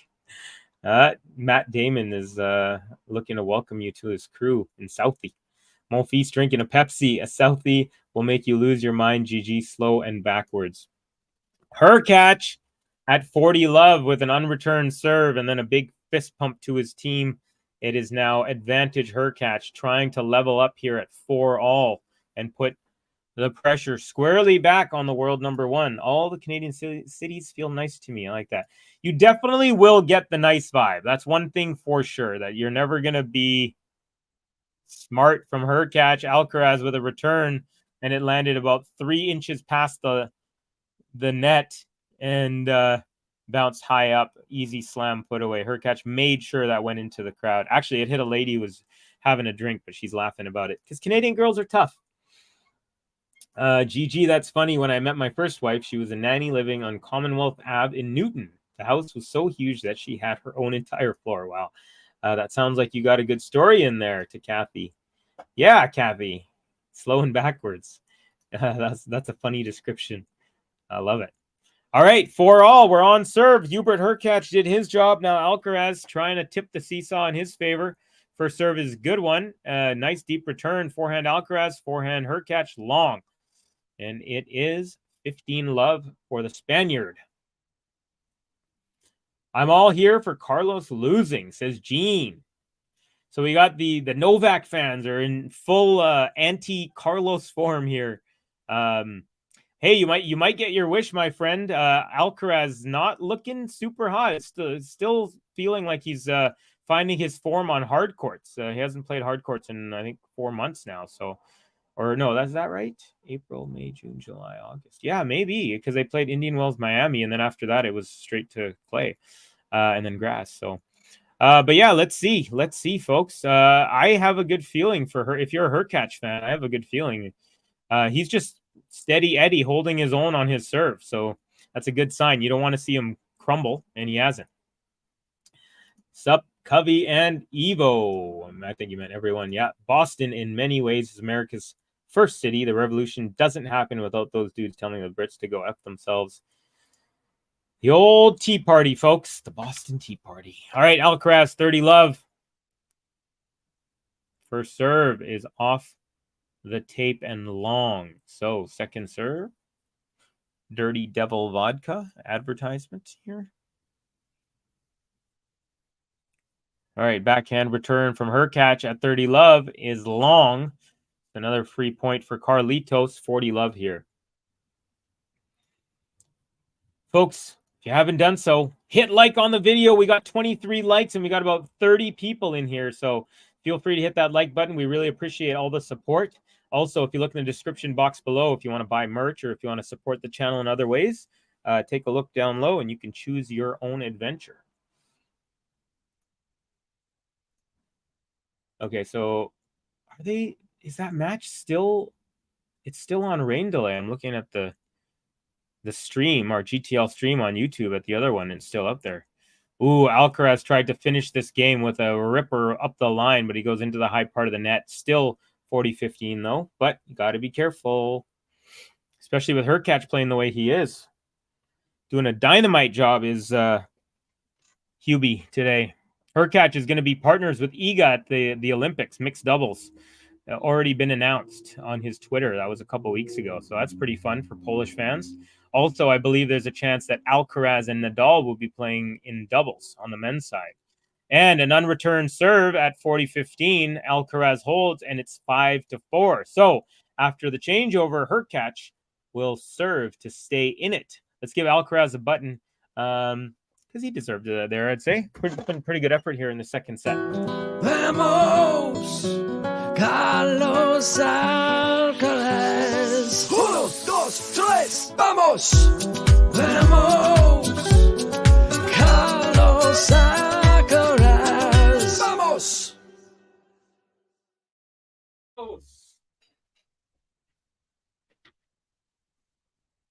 Hello, hello. I had to get fill up my water there, and the button's not long enough for me to do it before you guys saw an empty chair. All right. Gene, what are you doing up, says GSL. I visited Kamloops once. Pretty real area, real pretty area. Actually, Kamloops, okay, so there's Kelowna, which is like pretty much a resort town on the Okanagan Lake. Kamloops is a little more rough around the edges, but I've been there a few times as well. I actually did a hip-hop show there a few times. I made friends with the promoter there, and he invited me a few other times, so pretty dope. Yeah, I definitely like Kamloops, but if you get a chance, Kelowna, it's a little further down the road, and it's very beautiful. First time here, says Jarbius. Welcome. Enjoy your commentary. Worked at the Boston Public Library. Now live in the fascist state of Tennessee. Ah, interesting. Well, is it Jarbius? Jarbius? I'm going to say Jarbius or Yarbius. Anyways, thank you so much for your comment. Really, really appreciate it. And feel free to continue. And thank you for the kind words. I'm glad you enjoy the commentary. Hell, all of BC is beautiful, says Ghosty. Hey, Gene. Condolences about the Tennessee thing. Welcome, Jarbias. Sorry to hear about Tennessee. I'm in Florida. Not any better. I miss Boston. I've always wanted to go to Boston. Even though Boston Bruins broke my heart in 2011 by beating the Vancouver Canucks on our home ice in Game 7, making us the only team in NHL history to make it to 3 Stanley Cup finals and lose all of them, I still hold no grudges. I still want to go to Boston. I heard it's beautiful. All right, here we go. Hurkacz up 30-love, so he's holding up his end of the bargain. A ripper of a serve, but it's called long. I swear my eyes are something's up because I feel like some of these I thought definitely would be going in. Anyway, second serve, Alcaraz backhand, and he charge, and it's a beautiful return and volley from Alcaraz. Caught Hurkacz totally off guard. I wonder if maybe they have a signal with his coaching staff, and they told him, hey, try something different here.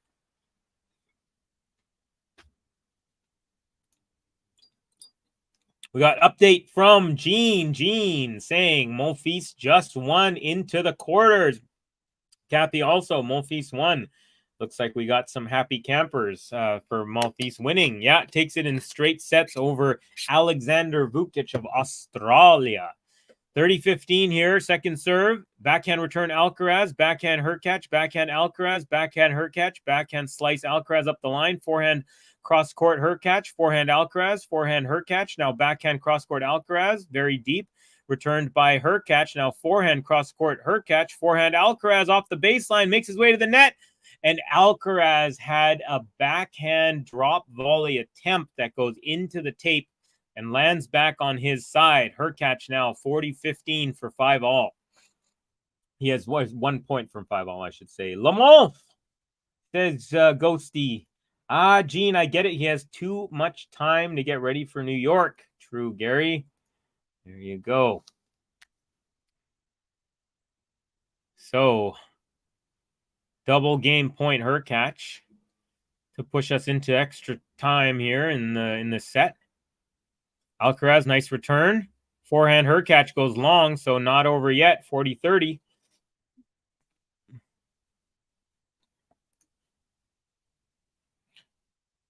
You know what, folks? I think we're there.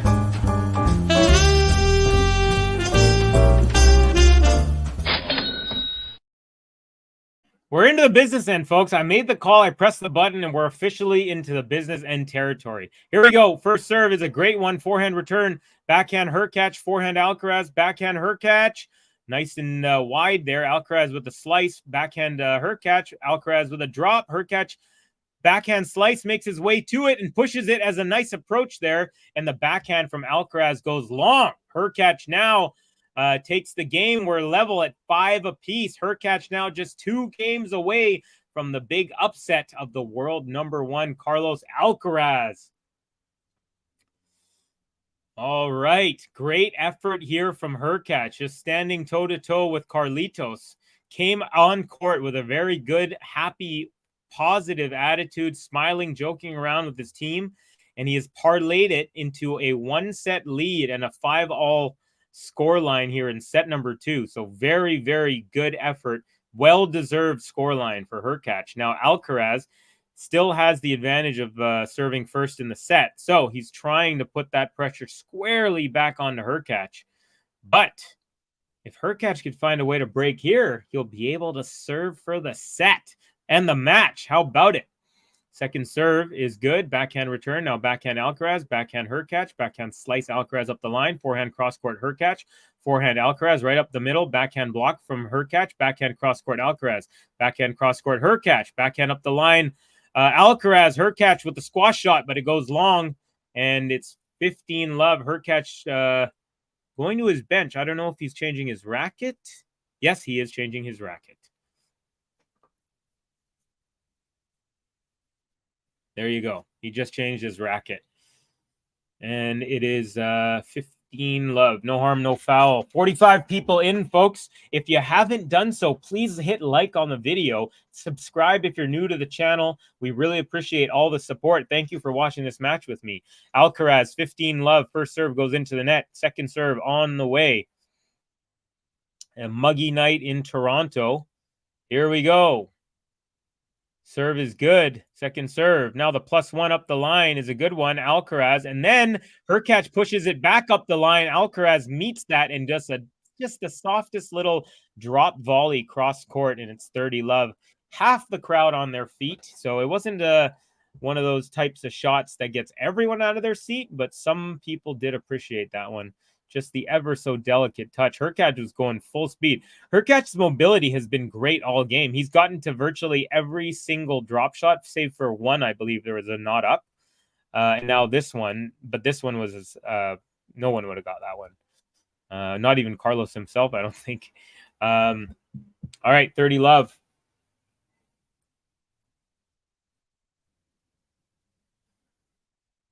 Okay. I think wanting Alcaraz to lose is more often about wanting the underdog to shine. Yeah, I think so too. Although I know personally, there is the rivalry beginning to burgeon between Djokovic and Djokovic fans and Alcaraz. I'm not sure the Alcaraz fans are there yet because they know they don't really have. I mean, they've got a couple majors now, but that's literally nothing. That's like less than 10% of. Isn't that crazy? He has 2 majors and he has less than 10% of the amount of majors that the other guys have. Or at least Rafa and Novak. Just unbelievable. Gene, how about a Monfils Djokovic U.S. Open final? Yeah, and Monfils is what, like 0-19 against Djokovic. So I think that would be a pretty. Djokovic fans would love that. I would love that. I'm a big Monfils fan. Haha, no Gary. Imagine though. You're right, Covey. Hubie is doing himself proud to this point. Yeah, he's playing great. I have, as you all know, I love Alcaraz, but I'm always wanting to watch a good match over. I don't want to see Alcaraz win 6-love, 6-1 every match. And I am thoroughly enjoying this effort from Hurkacz. He totally deserves everything he's got so far. The position he's put himself in. Alcaraz trying to put himself in a great position. Up 40-15 right now. and 1 point away from securing at least a tiebreak opportunity, if not maybe a chance to break and level it up before. And Hurkacz with a forehand on his third ball goes into the net. Alcaraz fired up, looking at his bench as he wins the game. He's up 6-5, and Hurkacz, after the changeover, will have the chance to stay in this set. The business end is businessing, folks. All right, so as I mentioned, Monfils is finished. Monfils' match is finished. He won against Vukic. Don't want to confuse anyone. De Minaur takes out Fritz in 3. Medvedev over Musetti in straights. Mackenzie McDonald over Milos Raonic in straights. And we had Davidovich Fekina with the upset over Casper Ruud in 3. So that is your action on the men's side. Women's side, pretty much nothing all day. We just had one match. It was Pegula took out Paolini in straight sets. Then we had Iga Swiatek versus Karolina Muchova, and they were tied at 1 when rain delayed. That was at 11:30 my time. It's currently 5:40 my time. So it's 11-5. So that's 6 hours and 10 minutes. And it's still on the rain delay, folks. I'm pretty sure they're going to be calling it here. Unbelievable. Just absolutely unbelievable. I wonder if they should just call it. I feel like they should, but I mean, I guess they're going to try and do. There are thunderstorms in Montreal, so if there's thunderstorms, I mean, it's going to be tough to play after that. And you also have to consider timing as well, although they do have floodlights, so lighting won't be an issue. Okay, folks, the Polska fans are out in full effect in Toronto. We also have some Carlitos signs as well, so a good even spackling of fandom for either player. And we're a pretty neutral bunch, us Canadians. Very rarely, I mean, when we get to hockey, we might turn a little rabbit on you, but generally in sport like tennis or something, you can expect a very polite, almost apologetic Canadian crowd. All right, Hubie Hurkacz, can he continue the great play and force a tiebreak? We shall see. Great first serve, and it's a short ball on the return, and a forehand easy winner for Hurkacz. He's up 15 love. 5 aces for Hurkacz to 1 for Alcaraz, 1 double fault each. Abigail Journey 1 saying, come on, Carlos, let's go. Vamos, says Abigail in English. Yeah, he's got his work cut out for him. Hubert Hurkacz is playing a phenomenal match here. And, of course, I say that, and he hits a double fault. And that's only his second of the match. His coach looks like Goran Ivanisevic on steroids, I feel. Got that big white beard. But he almost has this like California surfer dude energy of some kind. All right, Hurkacz with a just forehand up the middle. Now Alcaraz goes backhand cross court. Backhand from Hurkacz lands on the line. No, it doesn't. It's called out. So it's now 15-30 on the Hurkacz serve. So Alcaraz just 2 points away from leveling this match. And honestly, if Alcaraz were to steal this last game, it would literally feel like he stole the set, because I still think, if you're asking me objectively who's been the better player in this set, I think Hurkacz has been overall the better player, just more consistent. Nice second serve. Alcaraz just mistimed that one. Forehand goes long, so 30 all. Stop messing around, says Abigail. Hello, Covey. Hello there, dear. How are you? Good to have you in the chat. Thank you for chiming in. Always a pleasure to have you in. GSL saying Hubie needs a set, or I think he'll go down. This would be a good week for Daniel to catch Carlos. I think you mean Daniil? Medvedev. I'm pretty sure that's what you're talking about there, Gary. But yeah, that would be a good week for him. What are they at in terms of take a look here at the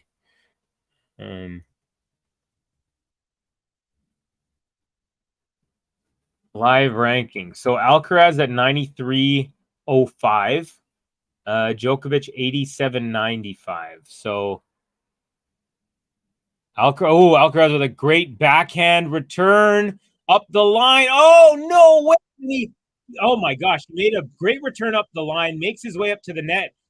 Hurkacz gets Alcaraz to hit a volley, which he does, cross-court drop, and Hurkacz gets to it and tries to push it up the line, and Alcaraz gets the end of his racket on it, but it goes into the stand. So phenomenal effort and a huge fist pump from Hubert Hurkacz, a well-deserved point. That's the definition of make them just hit one more ball. Just make them hit it. You never know.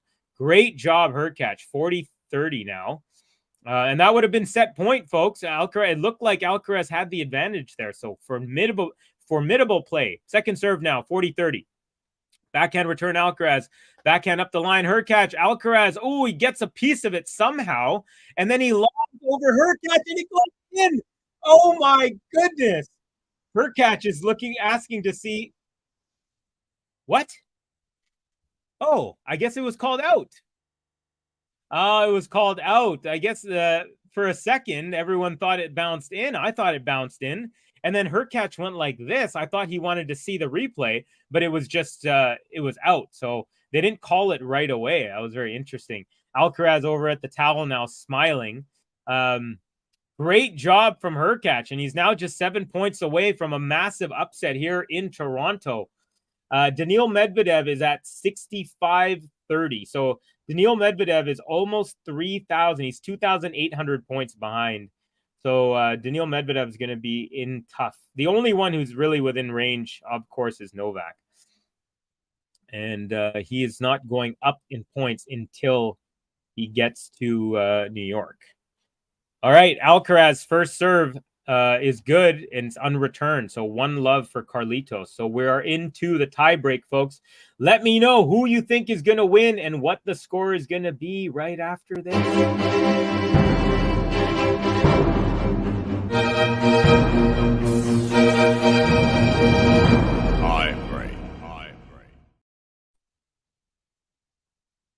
Okay, great serve out wide. The return goes just long. We're level at 1 apiece on serve here.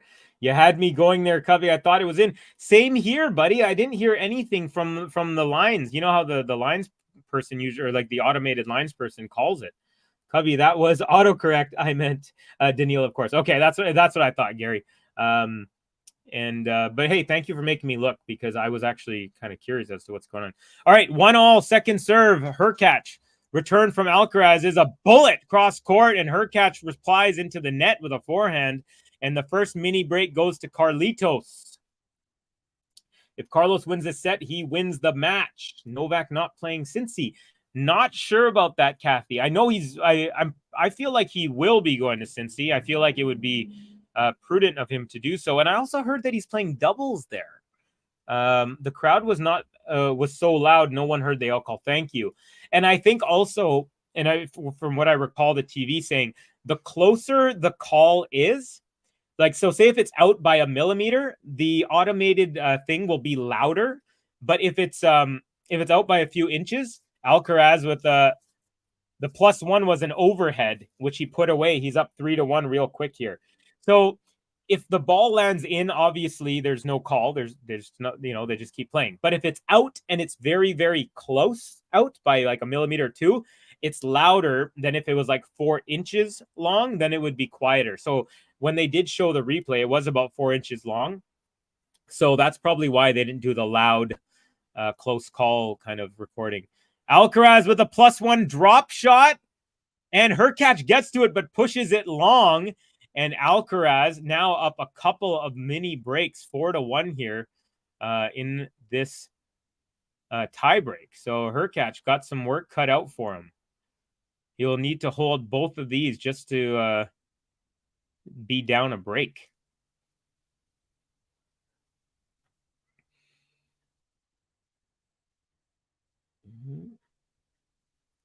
Oh, yes, sir. I thought Covey said Novak won't gain points to near.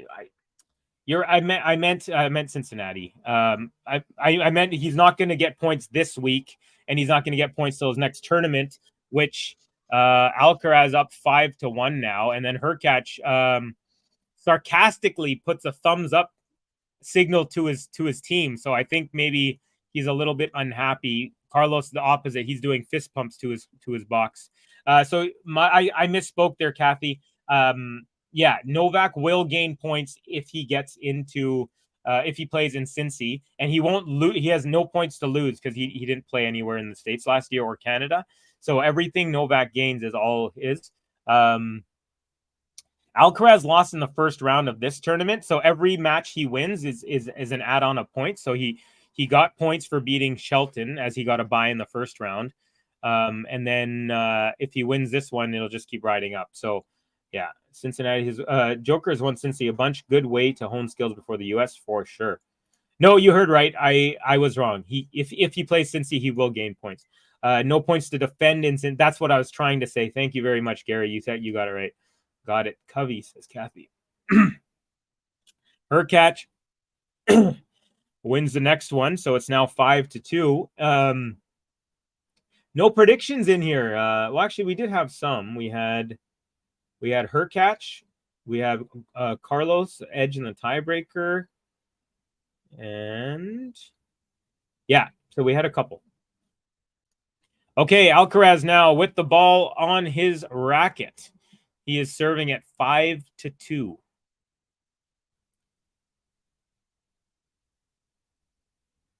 Just a couple points away from leveling this match. Hurkacz with a backhand. It's a bullet.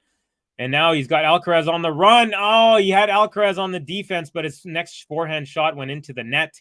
If he did anything there, he would have had Alcaraz on the run, but unfortunate. So now Alcaraz with 4 set points. He's up 6-2, and he has one more serve.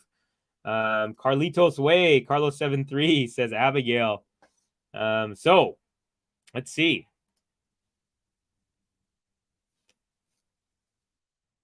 Alcaraz trying to level it. First serve is good. And the backhand return is blocked, landing in the alley, and then a roaring vamos from Carlitos Alcaraz. We are going the distance in T-Dot, baby, in the 6. Toronto. It is 1 set apiece. I still say Alcaraz has been the second best of these two players overall in the match, but now let's see what both of these guys are made of. Hurkacz definitely did not want to have to play a third set. Alcaraz had no choice but to want to have to play a third set. So, little bit of a changeover. Folks, I'm just going to use the facilities real quick, and then I will be right back. So, where is this? Okay, yeah, I'll be back, folks. Just 1 or 2 minutes. I'll be right back for the start of third set. There should be no special rules for Novak Djokovic at all. Hey, welcome back, tennis fans. Here we are for something groundbreaking. Some might call it trial of the century. Some might call it trial of all time. We did not expect to be covering the first Djokovic watch-along of the year, and he's not playing an opponent. He's playing him against the state. Shout out to everyone joining us. Of course, we've never had so many people in the live chat. I feel like this is the perfect opportunity to bring all 23,000 of you up to date with what's happened so far. Did not think by the third set Ben would be rooting for Rafa and JG would be wishing it's all over. Yeah, a bit weird. I mean, I just want the pain to end. I don't even care if he's crawling on his knees and hitting the ball over the net by the 5th. If he gets there, it'll be incredible. I'm just calling it as it is. I'm trying to be objective watching the match, and he's lost the match. What do you want me to do? He hasn't lost it. He's still in it. Why do you keep saying he's lost it? You think, okay, put a bet on then. What odds would you get on Rafa 2 sets down? 8s. Just take a bet on. Seeing as he's not out. I'm just disappointed you're not supporting your man. No, you're being delusional, Ben. Just grow up. Not supporting your man. Not supporting your man. Come on, you guys. What are you doing? I feel like I'm rallying for all of the Rafa fans out there now. Crazy. Yeah, because you just need to grow up, mate. Like, be realistic. I've watched tennis many times. I've seen comebacks many times. Okay. You see Medvedev lose from this position? Don't think so. But anything can happen. It's too good! He's done it! Rafael Nadal has won his 21st Grand Slam. He's beaten Daniel Medvedev 7-5 in the 5th set. It's just been an absolute epic occasion. I can't believe he's done it. Rafael Nadal. What? 2nd time Australian Open champion. Vamos! By Djokovic. Oh. He's down the line. Carlos Alcaraz has won. He is in the final. Don't jinx it. He has done it. Vamos! Carlos Alcaraz beats Novak Djokovic in the Madrid semi-finals. I've never quite seen anything quite like this. And she doesn't need him. She doesn't need him. She falls to the floor. Iga Swiatek has won another Grand Slam.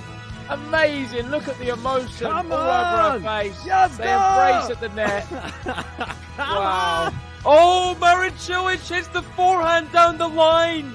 Oh my gosh. And we have match point, ladies and gentlemen. John, Game to Love Podcast. When you say you were confused about your tactics, what do you mean? It's into the net and He's done it. Djokovic. He's done it. Novak Djokovic has won Wimbledon. Not lost. All right, folks. Whoop. All right, so Hurkacz has just changed his shirt, and we are getting ready now. The players are making their way to the baselines, and set number 3 is about to get underway. 1 hour, 43 minutes into it, folks, and we have yet to decide a winner. But whoever does win is going to be in the quarterfinals of this very tournament. Let me just take a look here. So the winner of this one is going to face the winner of Tommy Paul Giron. So in the quarterfinals, Hurkacz serving first and as +1 inside out is a forehand winner. Alcaraz could not get a racket on it. Good start for Hurkacz. 15 love.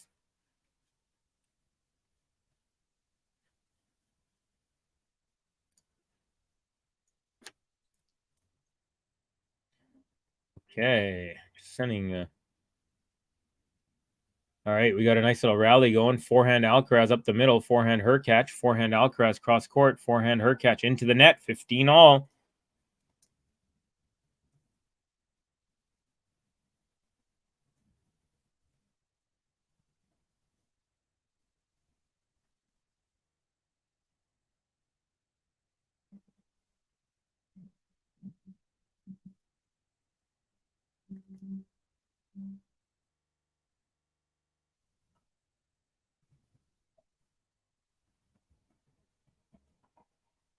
Sorry, I just have to send a message here real quick. And I got that out of the way. 30-15 Hurkacz. First serve is a rocket. Backhand Alcaraz into the net. And it's 40-15. Good start here for Hurkacz.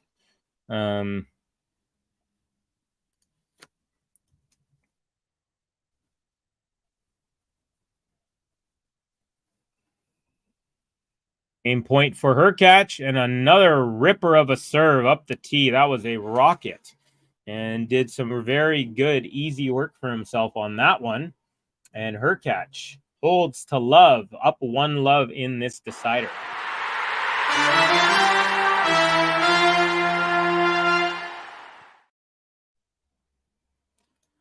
Against almost every other tour player, Hubie's down the line. Backhand is a winner. Carlitos is dead ass amazeballs, as the teens say. JG so pissy. Hubie to serve first. That's his only hope, I think. I'm going to be listening. Time to feed the geckos. Feels like we're going to see a quick one in Alcaraz's favor. Hubie's window is probably closed. Ladies back. Okay. Do you feed them live crickets? Because that's often a sign of psychopathy. All right. Alcaraz is serving second here. First serve goes long. Yes, because they won't eat dead ones, and dead ones have 0 nutritional value. Okay. Good to know. So I've Circle of Life. Don't let up, Carlos, says Abigail. Kathy, you're basically the Jeffrey Dahmer of Geckodom. So I don't like mushrooms. I don't like button mushrooms. They make me gag. Cream of mushroom soup, forget about it. But I took this like spiritual course once, and they said that prana is the name for, it's a Hindi word for life force energy that things contain. And the instructor said mushrooms have 0 prana. There's no life force energy in them. And so I kind of use that as an excuse to why I don't like them, even though I just don't like them. Anyways, we got a nice little rally going cross court. And then back, we got a backhand up the middle now from Alcaraz. Forehand Hurkacz into the net. Alcaraz now up 30-love in this game. But on serve, he's down love 1 in the third set. What about magic mushrooms? Have you tripped the light fantastic? Yes, I have. But I could never, ever eat them by themselves. I always have to like put them in yogurt or fold them in a pizza or something. But yeah, or just guzzle them down with water and then Gatorade or something. Just can't handle it. Wonder what time Andy's match will end, since he always plays 6 sets. It could be a long night. Yeah, you're right. Andy loves to grind for sure. Grind the metal hips, baby. But hey, the guy is just all heart. You gotta love him. Alcaraz with a ripping forehand that cannot be handled by Hurkacz, and it's now 40-love Alcaraz. And you feel like he's settling into a bit of a groove now, is Carlos. Not as many mishits, mistimed shots. Maybe it just took him a couple hours, but by no means is this over, folks. This is not a guaranteed Carlos Alcaraz victory by any stretch. So stay tuned to your seats. Here we go. 40-love. First serve is let code. I love a Greek yogurt with blueberries. Oh, yeah. Same here. Same here. Now, not to get too crazy into psychedelics, Ghosty, but I did DMT once. And whoa, I'm going to need a few streams to talk about that. And high ball from Hurkacz on the return. Alcaraz with an easy slam put away. And each player with a game to love to kick off each service game in the third set. Good start for both.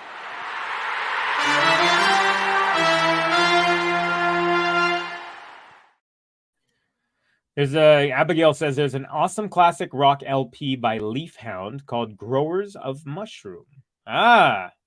Max. I'm surprised Max didn't give us the musical anecdote of the day. But that's very cool. Thanks for sharing, Abigail. Hurkacz, 15-love. So both players so far winning everything on their serve in this set. And until now, of course, I jinxed it every time I say anything about what's happening. And Hurkacz hits a forehand wide. So it's 15 all here on the serve of Hubert Hurkacz.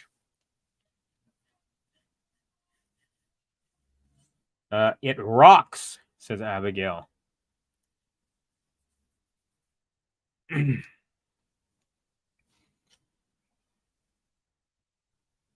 All right, second serve. And Alcaraz can't handle that. Backhand goes wide as well. Hurkacz doing really good, even on his second serve. He started off very poor. He was losing 75% of his second serve points. Well, he's turned that up from 25 winning to 65. So that's a very good turnaround for Hurkacz.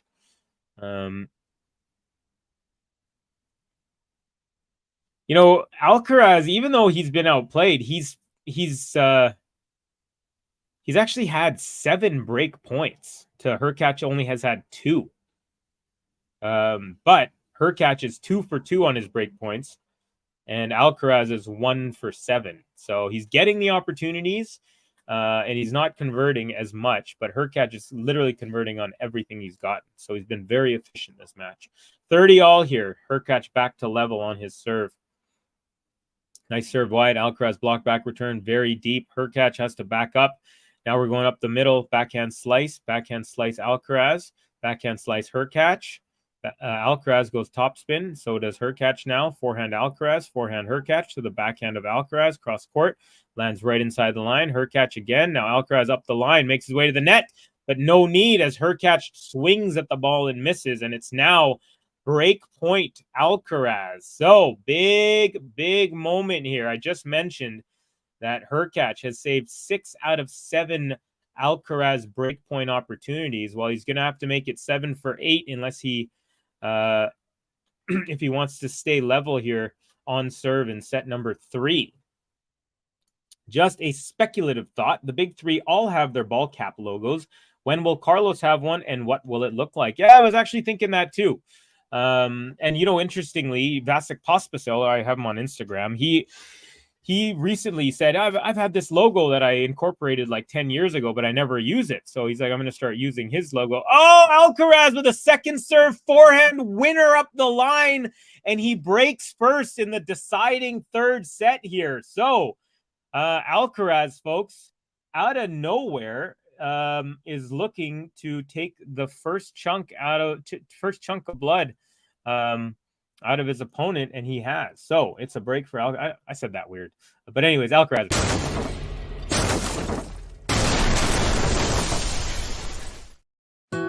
Vamos, Carlos Alcaraz. 1, 2, 3, vamos. Vamos, Carlos Alcaraz. Vamos. It's dark and hell is hot, folks. And if you're wondering what I'm talking about, he's talking about DMX. And it's a classic hip-hop album. Rest in peace to the legendary DMX. Yeah, DMT is it's a different thing, my friend. It's like ayahuasca, but in 15 minutes rather than 12 hours. Hubie not playing at same level as first set. No, definitely not. But he has kept a very steady level throughout, I will say. I would say he came out of the blocks 9.5 out of 10. Now he's maybe like a 7.5, 8. So he's still on the level, but he's not at the almost redlining level he seemed to be at. Sinner has won the logo game. His is the best. Have not seen his yet. I have to check that out. Yeah, says Abigail on the break. Jarbius. Sinner also has a modeling contract. Oh, interesting. I heard, what's his name? Berrettini does as well. And the British guy, lefty, Jack Draper, he's also a model. So these guys are living the life. They get to make millions of dollars playing tennis and also just fly around being models. Sinner is a model. I know he's really into fashion, and I'm not surprised because he's got such a unique look with the curly hair, bouncy hair, and he's a very stylish guy. He's the type of guy who could rock like bell bottoms and it still looks good somehow. Whereas if I did it, it would look like some troll trying to look hip. So anyways, Sinner is of a chef cutting. Sinners is of a chef cutting. Oh, you know, his father is a chef. Maybe that's why. Should be a chef peeling carrots. Now that would be the ultimate. Alcaraz up 30 love. So he's rolling here. In his first service game, he held to love, and he's already won the first 2 here. So looking to consolidate the break with a strong service game is Alcaraz. Beautiful serve. Now, one thing that Alcaraz has been really good at since last year's U.S. Open is closing out matches on serve. He, you know, in that last game against Djokovic in the Wimbledon final, he in the last game alone, he had 6 serves. He got first serves in all of them. Under that ridiculous amount of pressure against the greatest player of all time in his own house. And he just, you know, he did that. Same with against Rude. He just locked it down for the last 2 or 3 service games at the end of the U.S. Open final. And he's just getting really good at that. Another game to love here. Alcaraz, 8 straight points on his serve, and he's now consolidated the break, and he's up 3-1 here in the decider.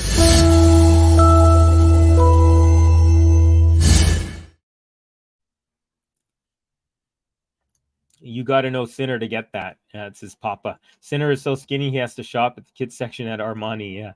Berrettini also has a contract with Hugo Boss. You could have written the script for this one easily. Never let Carlos steal a set. Very, very true, Ghosty. Gary. Now, Alcaraz got, he's got an easy short ball. Oh, but Hurkacz was at the net and he guessed right, and Alcaraz tried to wait, but at the end he didn't wait long enough, and he put it right into the racket of Hurkacz, who just let it bounce off of his racket onto the open court there. So it's 15 love for Hurkacz, and I will say that that was a horrible drop shot attempt that set up the Alcaraz mishit. Not mishit, he hit it. He just hit it right at him. But that was good, big for Hurkacz. You don't want to be losing quick points here. All right. So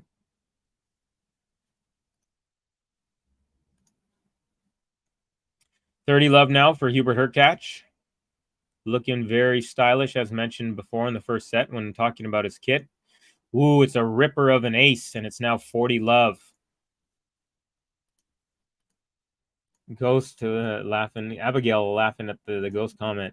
When Sinner first came on the scene and was hyped, he was asked about his level and his goals. He said at the time he was a cook cutting potatoes with a goal to be a top chef. I did not know that part of the story. I did know that his father is a chef, and I thought that was what the reference was too.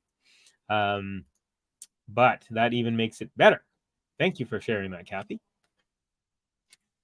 So Hubert Hurkacz, folks, now is down a break. Alcaraz,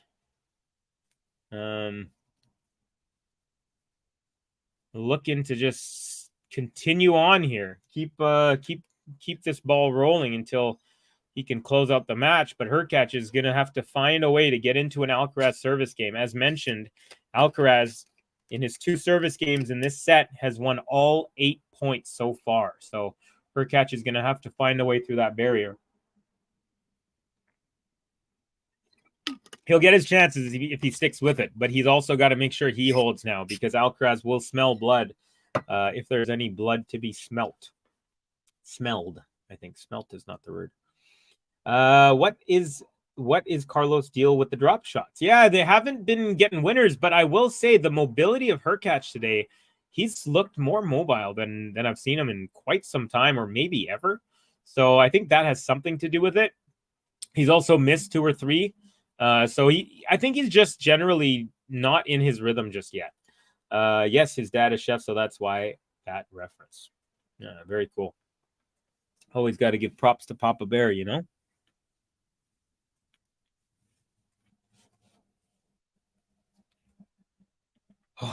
Okay.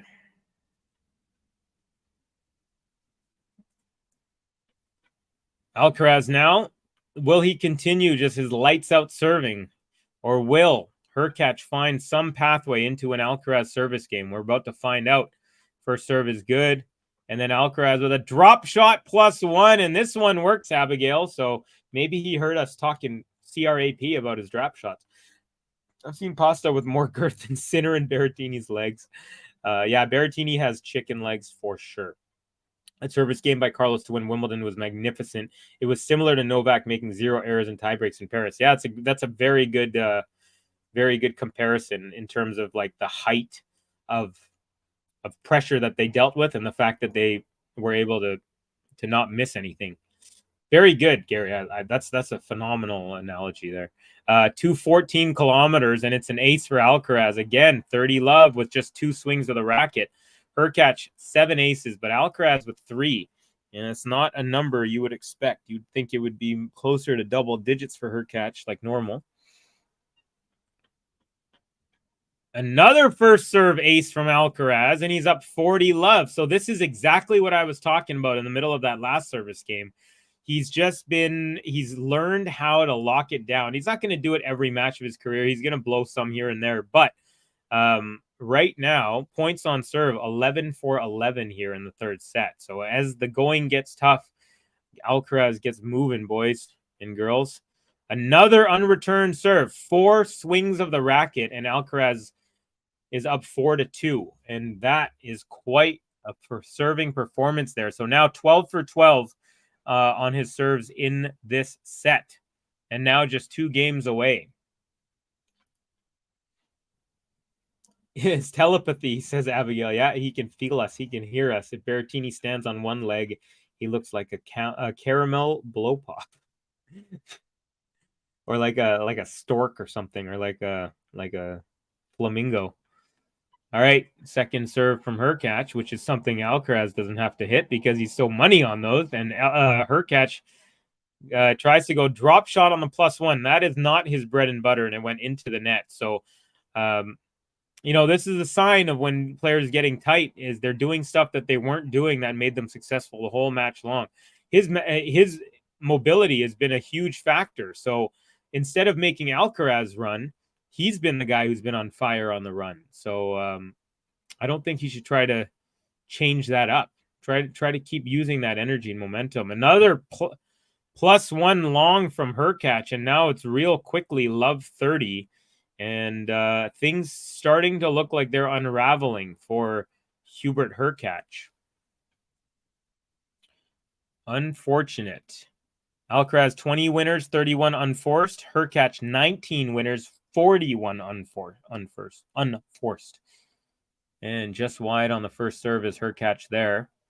So Alcaraz now with a chance at a second serve to go up love 40. Let's see. Second serve, backhand return. Hurkacz makes a volley. Ooh. So he does the serve and volley. He volleys to the backhand side of Alcaraz. Alcaraz got to it and he tried to pass, but the pass went long. So Hurkacz is on the board here in game 7 of the third set, 15-30. Carlos going for the jugular. He is. You're right. If Sinner stands on one, it looks like someone just lit a match. There you go with the red hair. And another deep shot from Alcaraz to the feet of Hurkacz, and he pushes that well wide and long. So double break point. And if Alcaraz can win one of the next 2 points, he will have a chance to serve out the match. Alcaraz 2 for 8 on break points 1. Hurkacz 2 for 2.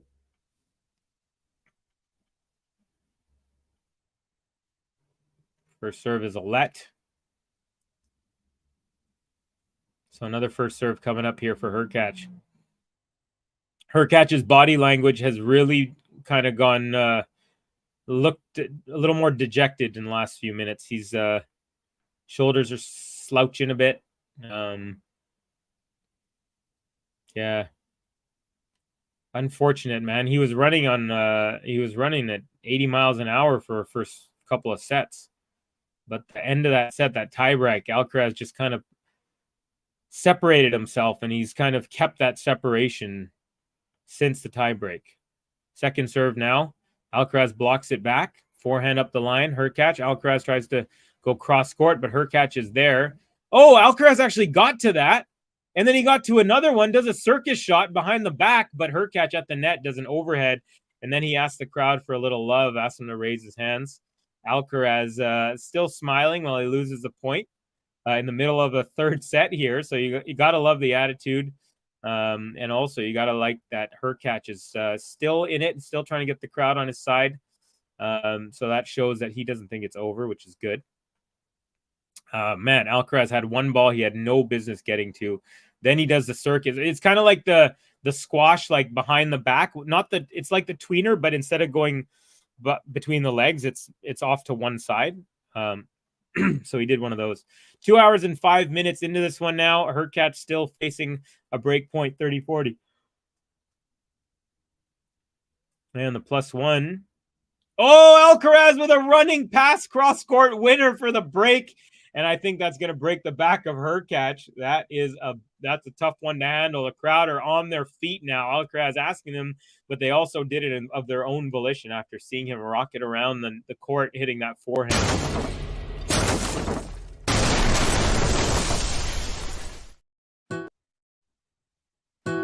Vamos, Carlos Alcaraz. 1, 2, 3, vamos. Vamos, Carlos Alcaraz. Vamos. I like this one. Actually, says Abigail, Mehdi is so skinny he can do a hula hoop with a Cheerio. That's pretty good. Ghosty appreciates your humor. Very nice. All right, folks, we got 25 likes, but we got about 50 people in here. If you haven't hit the like button, please consider doing so. We would really appreciate that. Trying to get to 100. That's always my goal, to get to triple digits every time. Sometimes it's difficult depending on the time. I know the North American swing, we have a lot of European fans and commenters and stuff. So a lot of you, it's the middle of the night for you, but appreciate everyone for joining me watching this match. Imagine if Carlos came along when Novak did. Roger, Rafa, Novak, and Carlos would have won every major. Honestly, I think you're right. Really would have made it harder on the next gen. Poor Hubie, he came so close. Yeah. Well, I had Alcaraz in 3 tight sets, folks. I don't know if you caught that, but your boy Looking good so far, but hey, not over until it's over. Alcaraz now 5-2, serving for a spot in the quarterfinals, and he will guaranteed face an American, whether it's Giron or Tommy Paul. We have yet to find out. But again, Alcaraz 4 points away. He has yet to give up a single point on his serve here in the third set, although he just missed the first serve. So let's go. Second serve, good. Backhand return, and then Alcaraz forehand goes wide.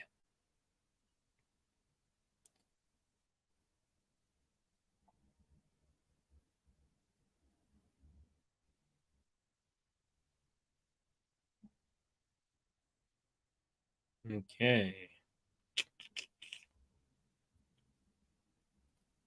So, tiny bit of a first sliver of an opening for Hurkacz. First point he's gotten on the Alcaraz serve. And another long first serve. So, talking about that clutch, still pretty clutch, but not as clutch as he's been. Second serve is good. Backhand return, nice and deep. Now Hurkacz, he might finds his way to the net. Alcaraz tries to pass him, but Hurkacz, Hurkacz was at the net and his backhand volley went wide.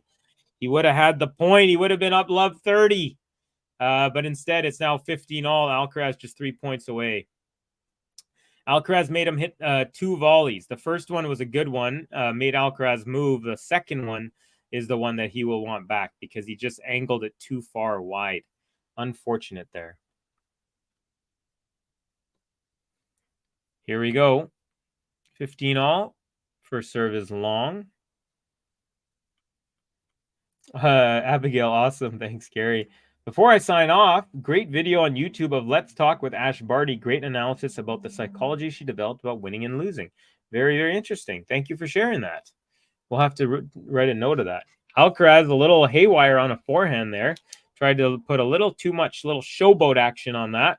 And it is now 15-30. So got to be careful. Don't want to leave an opening. Let's Talk Ash Barty, YouTube.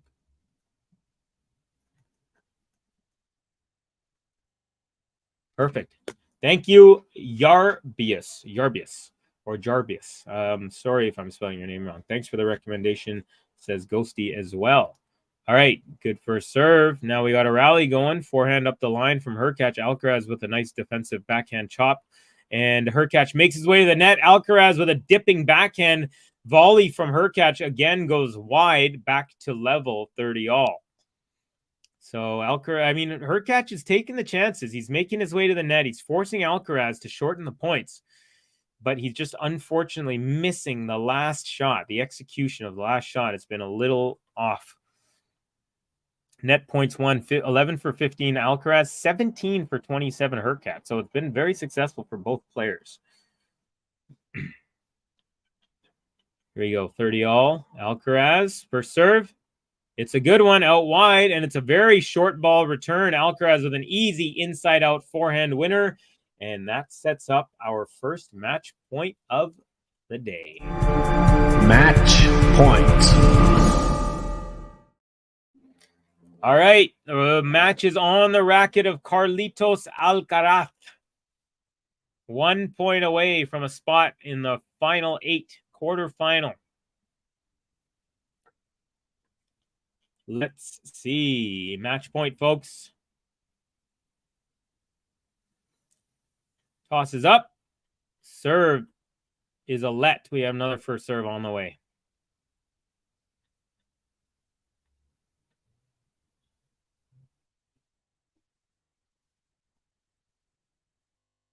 There you go.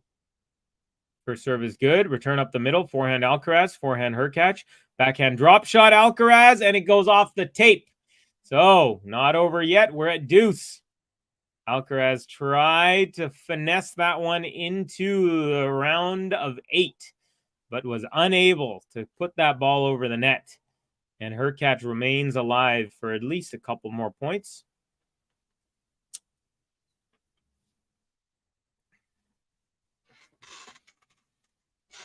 All right. Here it is. First serve at deuce. Toss is up. Serve is good. Block back return. And Alcaraz backhand up the middle, backhand slice Hurkacz, forehand Alcaraz up the line, block back again Hurkacz, another forehand from Alcaraz, another block, and now Alcaraz with another drop shot, and this one also into the top of the net, and again he's smiling. I mean, how often do you see a guy just relinquish a match point and then give up a point at deuce and smiles about it? But hey, gotta give it to Hurkacz. 2 huge defensive digs on pulverizing forehands from Carlitos. And that's, again, like I said earlier, it's the definition of just make them hit another ball. Great effort from Hurkacz. Good to see that he's fighting to the very last ball. If he could break back here, we're still in for it, folks. All right, Alcaraz first serve into the net. So Hurkacz break point, and he has the opportunity here to see a second serve. Second serve, Carlitos is good. Hurkacz with the backhand, and it lands wide of the alleyway. So a miss hit there, unfortunate. He had a really good opportunity. Still not over, but again, everything falls back into the favor of Alcaraz when you get back to deuce. The server on deuce has just a magnificent advantage. All right, game duration here. 6-minute game to try to close it out. Here we go. First serve, tosses up. Serve is an ace up the tee, and a quick little clap from Hurkacz right after that landed in. And it is a match point for the second time now. Here we go. Match point. You stupid drop shots, says Abigail. Just rally. Yarbis, you're a great addition to GTL. Hope to see you again. How kind of you, Gary. Abigail, you're a pleasure too. I agree with both of those sentiments. The one match I was anticipating this week was Alcaraz Sinner, still very much in play. All right, here it is. Match point. And we're going to have a second serve here, as the first one was long. Second match point. Serve is good. Backhand return. Now backhand Alcaraz into the net. Back to deuce. Not over. Not over yet. Thanks, Gary. You're sweet. Like good candy. Oh, excuse me. So I've charged my computer. I've uncharged it all the way, and now I have to charge it again. That's how long I've been on the streams today, although a lot of it was just waiting around. I wonder if they've called that match. Gosh, that rain delay is still going on in the other match. All right, so deuce. We got a rally going forehand to forehand, but Alcaraz forehand goes long. So another advantage, breakpoint opportunity for Hubie Hurkacz.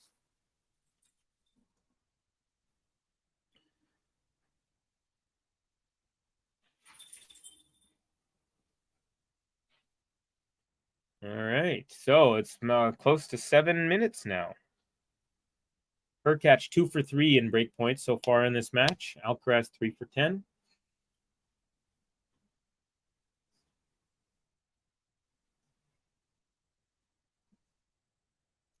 Thanks, Gary. I'm 85 and have been a tennis fan forever. Wow, that is quite amazing. Ay caramba says it's 85. That's amazing. Thank you for joining us, Yaribus. Very, very cool. And it's a break back for Hurkacz, folks. Alcaraz had a chance to serve it out, but was unable to. So, some love for Hurkacz. He deserves it.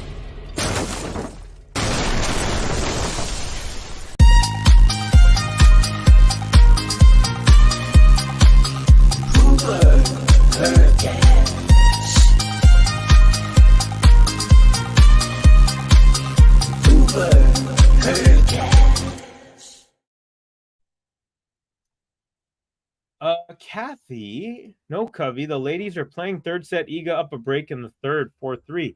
Wow. Okay, I did not know that because I've been keeping the stream, the GTL stream, and it just it's been saying Alcaraz tries a drop shot here. I'll get into that in a second. Backhand Alcaraz. Oh, that's long. And Hurkacz, after a long rally, is up 15 love. Okay, well, that's good to know. Why was my My scoreboard thing wasn't... Is it not updating, or I just haven't checked it in a while?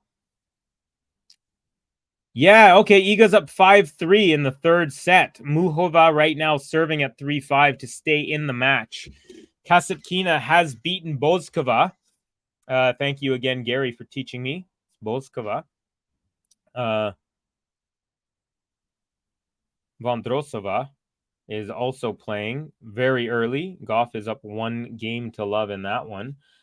So thank you for that, Kathy. Yeah, because I've been going back and forth on this stream and with, I guess, Ben and JG. And... Or did they end it? Maybe they ended the stream. I don't know what's going on. Looks like that stream has ended. The Ego one. Anyways, we're still in this one here. Hurkacz is, he was up 30-15, but he had an easy rally ball from mid-court that he just went wide with. So it's 30-all here. Again, got to be careful because Alcaraz just 2 points away. Abigail unhappy with Alcaraz getting broken there. Welcome, says Kathy. Come on, Carlos, says Carmel O'Brien Mulreani. Someone older than me? Awesome, Jarbius. 30-all, second serve. And it's a beauty. Alcaraz cannot handle it, and he rips that one long and wide. Hurkacz now with a game point for 5-4. So, lucky for Alcaraz that he had a second break in his back pocket. But, got to be careful now. We're getting into trying times. And now I'm also seeing some smiles on Hurkacz's face. That's also a good sign if you're a Hubie fan. And another backhand serve. And Alcaraz with a backhand return up the line, but it goes in the alleyway. And Hurkacz again smiling, looking happy and energetic at his box. So it's not over yet, folks. Alcaraz still has a chance to serve it out for the second time. He had a chance at 5-2. Now he'll have another chance here at 5-4. But it does not get any easier than the last game. So, from the last game. It's going to get harder and harder the longer and the more you try and close these out.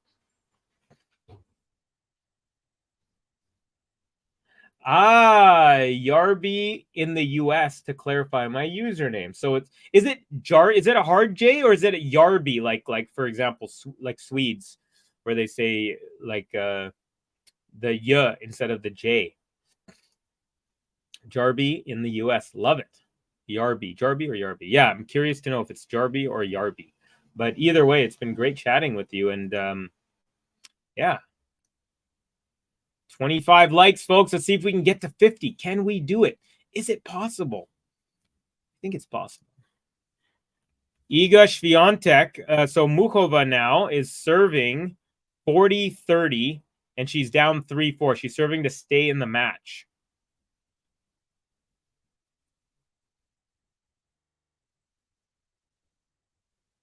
All right, Alcaraz gets up from his bench and jogs to the back baseline, ready to go here. And I think he's going to have to be very focused here because Hurkacz looking nice and loose.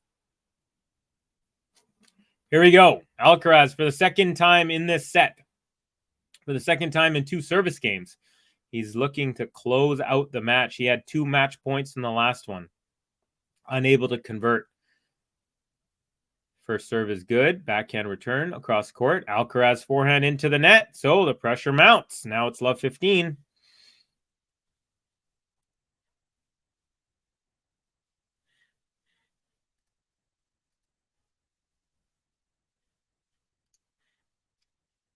Okay. Also update you on the Iga match. It's still deuce in that 3-5 game. Ooh, Alcaraz with a +1 tries to go inside in, but he goes wide, lands in the alley. And again, he's smiling at his bench again. So he's in a good headspace as well. But you can tell that the nerves have gotten to him a little bit. Covey, now we need to get Ben and JG onto Bozkova and off of Boskova. They're doing so great on most of the others. Well, you have taught me, my friend, so thank you. I always think of the word Bose like the Bose speaker. And ever since then, it's just like unlocked. And then you also taught me Vondrosova, not Vondrosova, which is also welcome. Thank you. Come on, Hurkacz, says Yugoslav. We got Hurkacz, says K.A. Adrian. Alcaraz with a +1 into the net, and this one was halfway up the net. So something is amiss here in the Alcaraz game right now. Yugoslav, says Gary. Hi, Gary, says Yugoslav. Triple break point for Hurkacz to level this third set. Here we go, ladies and gentlemen. A little dog Gobi there, having a little bit of food.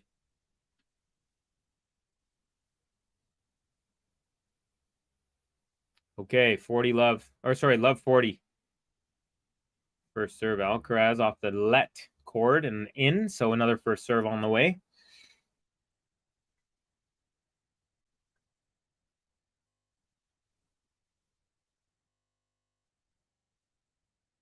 Another first serve goes into the net. So now we have a second serve. I think half the crowd didn't realize it was a let because they just groaned as though it was a double fault. But it wasn't. Second serve. Now, backhand return is a winner up the line from Hurkacz. So exactly what Alcaraz did to him a few games ago to take a 5-2 lead gets done back to him. We're level at 5, and the Herculean effort from Hurkacz continues. And he's now going to serve at 5-all. Great effort from Hubie, folks. And he is just digging his heels in and saying, I'm not going anywhere. Very, very good job. All right, Iga Swiatek now serving for the match, 5-4. She's up a break, and she's serving for the match. And the serve out wide from Hurkacz, Alcaraz forehand into the net. So again, he's starting to miss his forehands and miss his timing on his shots. Hurkacz has a brand new lease on life. Yugoslav saying yes with the face red heart shape. 15 love Hurkacz, first serve into the net. Second serve is good. Backhand return from Alcaraz. Backhand Hurkacz. Backhand Alcaraz. Forehand Hurkacz all the way across. Alcaraz gets that. Oh, Hurkacz had an easy volley, and he sliced that into the net. He literally just had to get it into the court, and he would have had the point. Alcaraz was so far pulled off. But 15-all. Still level. Volley errors in the match. 1 for Alcaraz, 6 for Hurkacz. So I did mention a few times that the execution, he did everything but execute that last shot, and that's been 6 errors now. No error on this one. +1 was a high ball mid-court, and he just goes inside-out forehand, and he's up 30-15.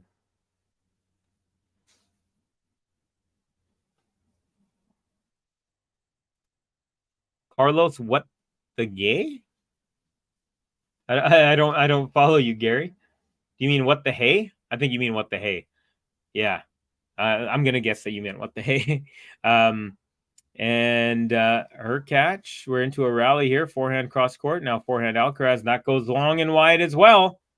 And he's looking at his box, and he's got his hands on his hips, and he's just saying, what the heck is going on here? And it's 40-15. 40-15 Carlitos.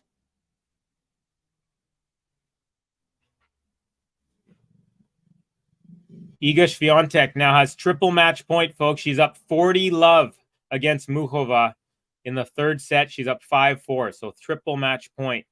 Hurkacz serve to Alcaraz body. He moves out of the way and punches that back. Now backhand slice Hurkacz, backhand slice Alcaraz, backhand slice Hurkacz, backhand slice Alcaraz. They're keeping the ball low. Alcaraz finds his way into the net, but he lets it fly as it goes wide into the alleyway. Smart leave. Hurkacz now still has a game point, 40-30. I meant what the gay. What the gay. Third time's the charm. I think you meant what the hey? Or what I don't know. But anyways, that's pretty... Gary's having a good time. Here we go. Hurkacz 40-30.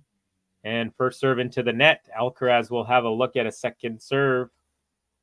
Hey, Otis. How you doing, little buddy? Second serve is good. Backhand return. Now forehand Hurkacz. Backhand Alcaraz into the net. And Hurkacz now was down 2-5. Now is up 6-5. And Alcaraz, after the changeover, will have to serve to stay in this match. The tables have turned, folks. Give it up one time for Hubert.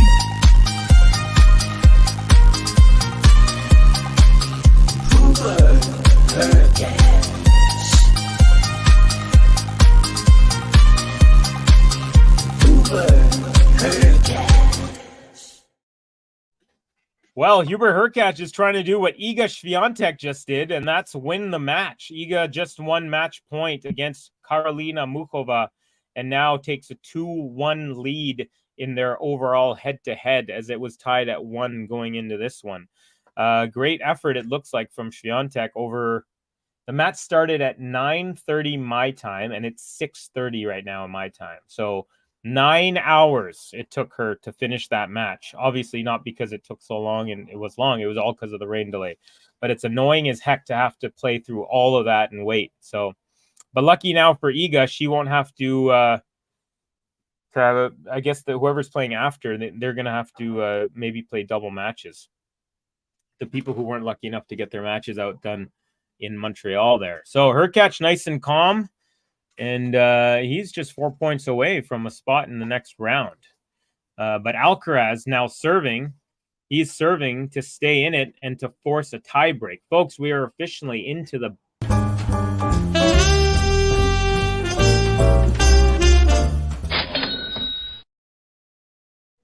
Carlos, what the hey? Carlos, vamos, my autocorrect is... You mean your autocorrect is gay wire today? I think that's what you meant to say here.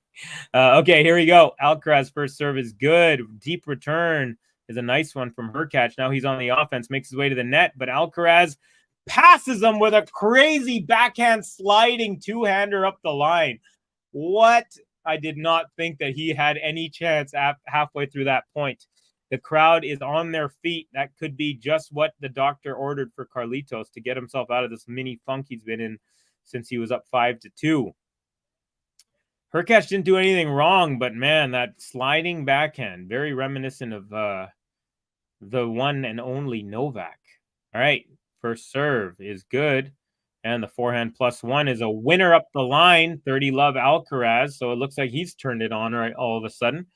But we've thought that a few times in this match. Never say never.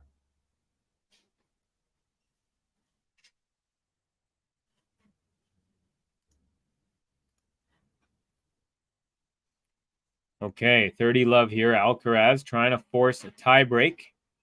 Someone in the crowd said something as he was about to toss the ball up. So he's taking... Is that Fritzy? No. I was going to say, it looks like Taylor Fritz also watching the match, but I don't think that was him. Okay, we got a forehand-to-forehand cross-court battle going, and Alcaraz goes forehand into the net. So 30-15 now.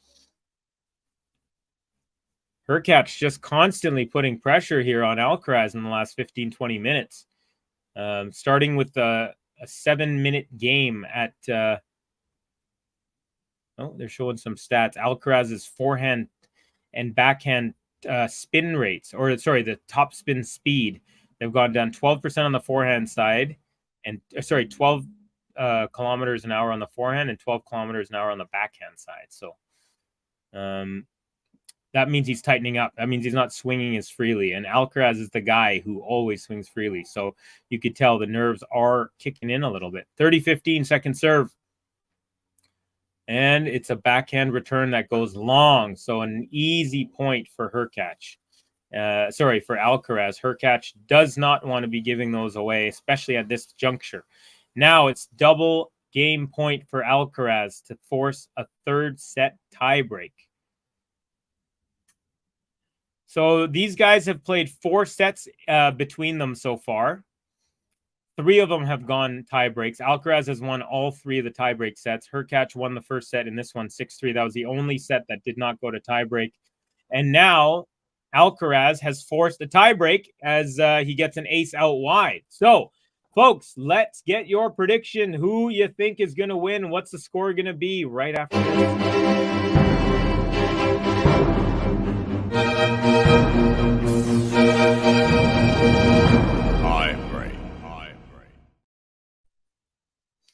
All right, Hurkacz. Tries to go ace out wide, but misses it.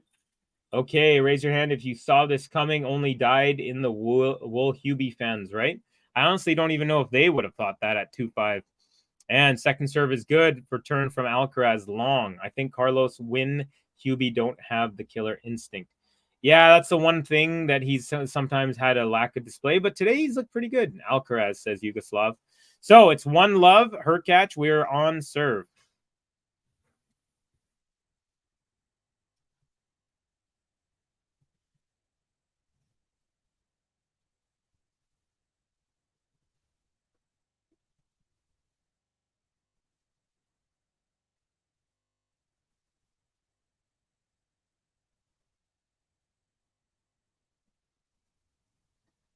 Okay.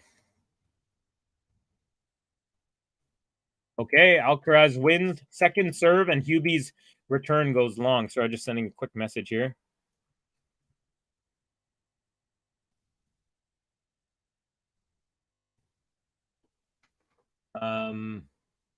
Okay. 1-all. The tensions are rising. Here we go. Alcaraz, 1-all. First serve is long, so second serve coming up. 2 hours, 33 minutes in. All these matches are going long today, folks. Second serve is good, and Hurkacz, haywire backhand, lands in the alley, but he totally mishit that one. So we're still on serve. Hurkacz now with a couple serves at 1-2, about to take over. That backhand winner was a 100% carbon copy of Novak. Yeah, good call there. Jarby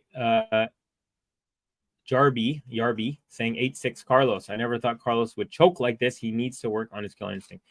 I mean, he hasn't really played, man. I'm honestly not worried about him. Like, say if you're thinking, oh, he's not going to be ready for U.S. Open, I'm not worried at that at all. Not everyone can win everything, you know. Alcaraz with a lob, which goes in. Hurkacz gets to it, though. And he lobs it back. Alcaraz at the net, fakes an overhead, and then just does a drop overhead. And he takes the first break point of the tie break.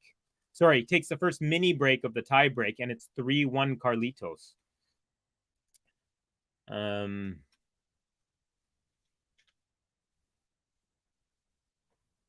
Yeah, good effort there from Hurkacz, but he just wasn't going to be able to run forward and then back and then forward a third time on time there. He was gassed. Second serve now, so Alcaraz has a chance here to take a look at a second. He does. Backhand return up the middle, backhand Hurkacz, and it's long. Hurkacz he gives up both points on his serve, so he's down 1-4, just like in the first set tiebreak. Alcaraz now up a couple mini breaks and has the ball on his racket. So this is a big point here. If Alcaraz can make it 5-1 at the changeover, it'll give him a lot more confidence coming out of the changeover. But if Hurkacz can win this next point and keep it within 2, get one of those mini breaks back, he'll have a little bit of steam, a little bit of energy. Abigail, you are a huge Carlos fan, right? Sounds like it. I get the vibes. Just like me, a big Alcaraz fan. Alcaraz with a serve and volley, makes no mistake. The floater return from Hurkacz, not the best option there because Alcaraz easily met it and forcefully jammed that forehand cross court. He is up 5-1 now, still up a couple of mini breaks and has a serve to go still. Yes, how did you guess? I can just tell because you're excited when he wins and a little bummed when he loses a point or gets broken. But Gary, I'm sure, found other ways as well. Carlitos is very young. Give him a break. Yeah, I know. I agree. I think, I'm like I said, I'm not worried. If this was like the Cincinnati semis or something, and he kind of blew a 2-5 lead, I'd be a little more worried going into the U.S. Open. Another unreturned serve, and it is 5 match points for Alcaraz. He's already had 2. How many more does he need? Well, let's see. Hubert Hurkacz has at least 2 or at least 1 serve. Scheduled for the next 2, but match point. Match point. Third match point for Carlitos. 70 people in, folks. We've got about 27 likes. Please help us get to 50. I believe we can do it. 50 likes would be great on this video. Hurkacz with an ace out wide, so he saves 1 match point. Another one on the way. Match point. All right, serve is good. Now we're into a rally. Backhand Alcaraz. And then backhand Hurkacz. Alcaraz tries to rip an inside-in forehand, but it goes just wide, lands in the alleyway. Another match point. Match point. This time on the Alcaraz serve. So it's 6-3. Alcaraz will have at least one serve if he wins the point, just one, but we'll have at least 2 chances in a row to serve if he needs them. Match point number 5. Can he finally do it? Let's see, folks. First serve is good. Backhand return up the middle. Forehand Alcaraz, forehand Hurkacz, and it goes long. The ball goes long. Alcaraz takes it 3-6, 7-6, 7-6. So they've played 5 sets between the two in their career head-to-head. Alcaraz has won 4 of the 5 sets, all 4 of them in tie breaks. So a pretty good record against a guy who goes to tie breaks pretty often because Hurkacz is such a big server. All right, folks, there you have it. After some rain delays in Montreal, Toronto had rain delays in the beginning of the day, but not at the end. And so, Alcaraz moves on. He will face the winner of Marcus Giron and Tommy Paul, who are just, where are they in their match? Tommy Paul just took the first set, so he's up 1 set to love, halfway to a date with Alcaraz. Alcaraz is the man he beat in the first round or in the first match in last year's Canadian Open. So Tommy Paul looking to get a rematch and maybe try and stir the pot with another upset like he did last year. All right, folks, let's give Alcaraz his button, and then we're going to call it here. Thank you guys for joining me, but hey, here's the Alcaraz button for all of you Carlitos fans.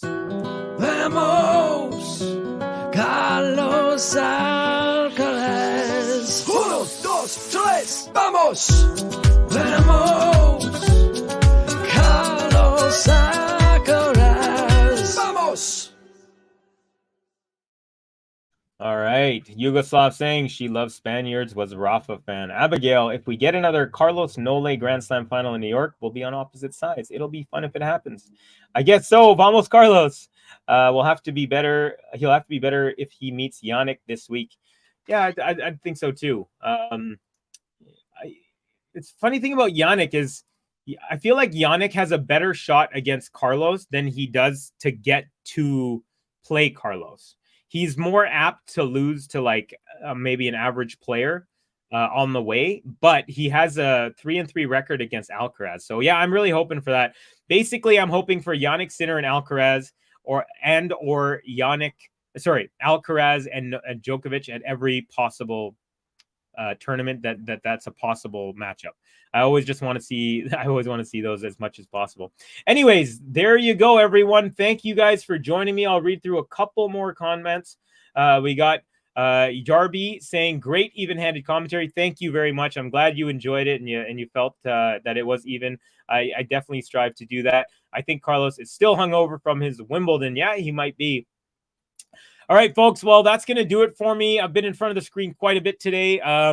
I'm going to rest the eyes a little bit from the screens. And I just want to thank you guys all for joining me. If you haven't done so, once again, please like the video, subscribe if you're new to the channel, hit that notification bell, and we will definitely be seeing you more on the weekend leading up to the U.S. Open. We've got Cincinnati next week. We got the end of this tournament. We'll have some Cubbies Corner on Sunday. So thank you guys all. I will see you all very soon. And have yourselves a great day. Peace out.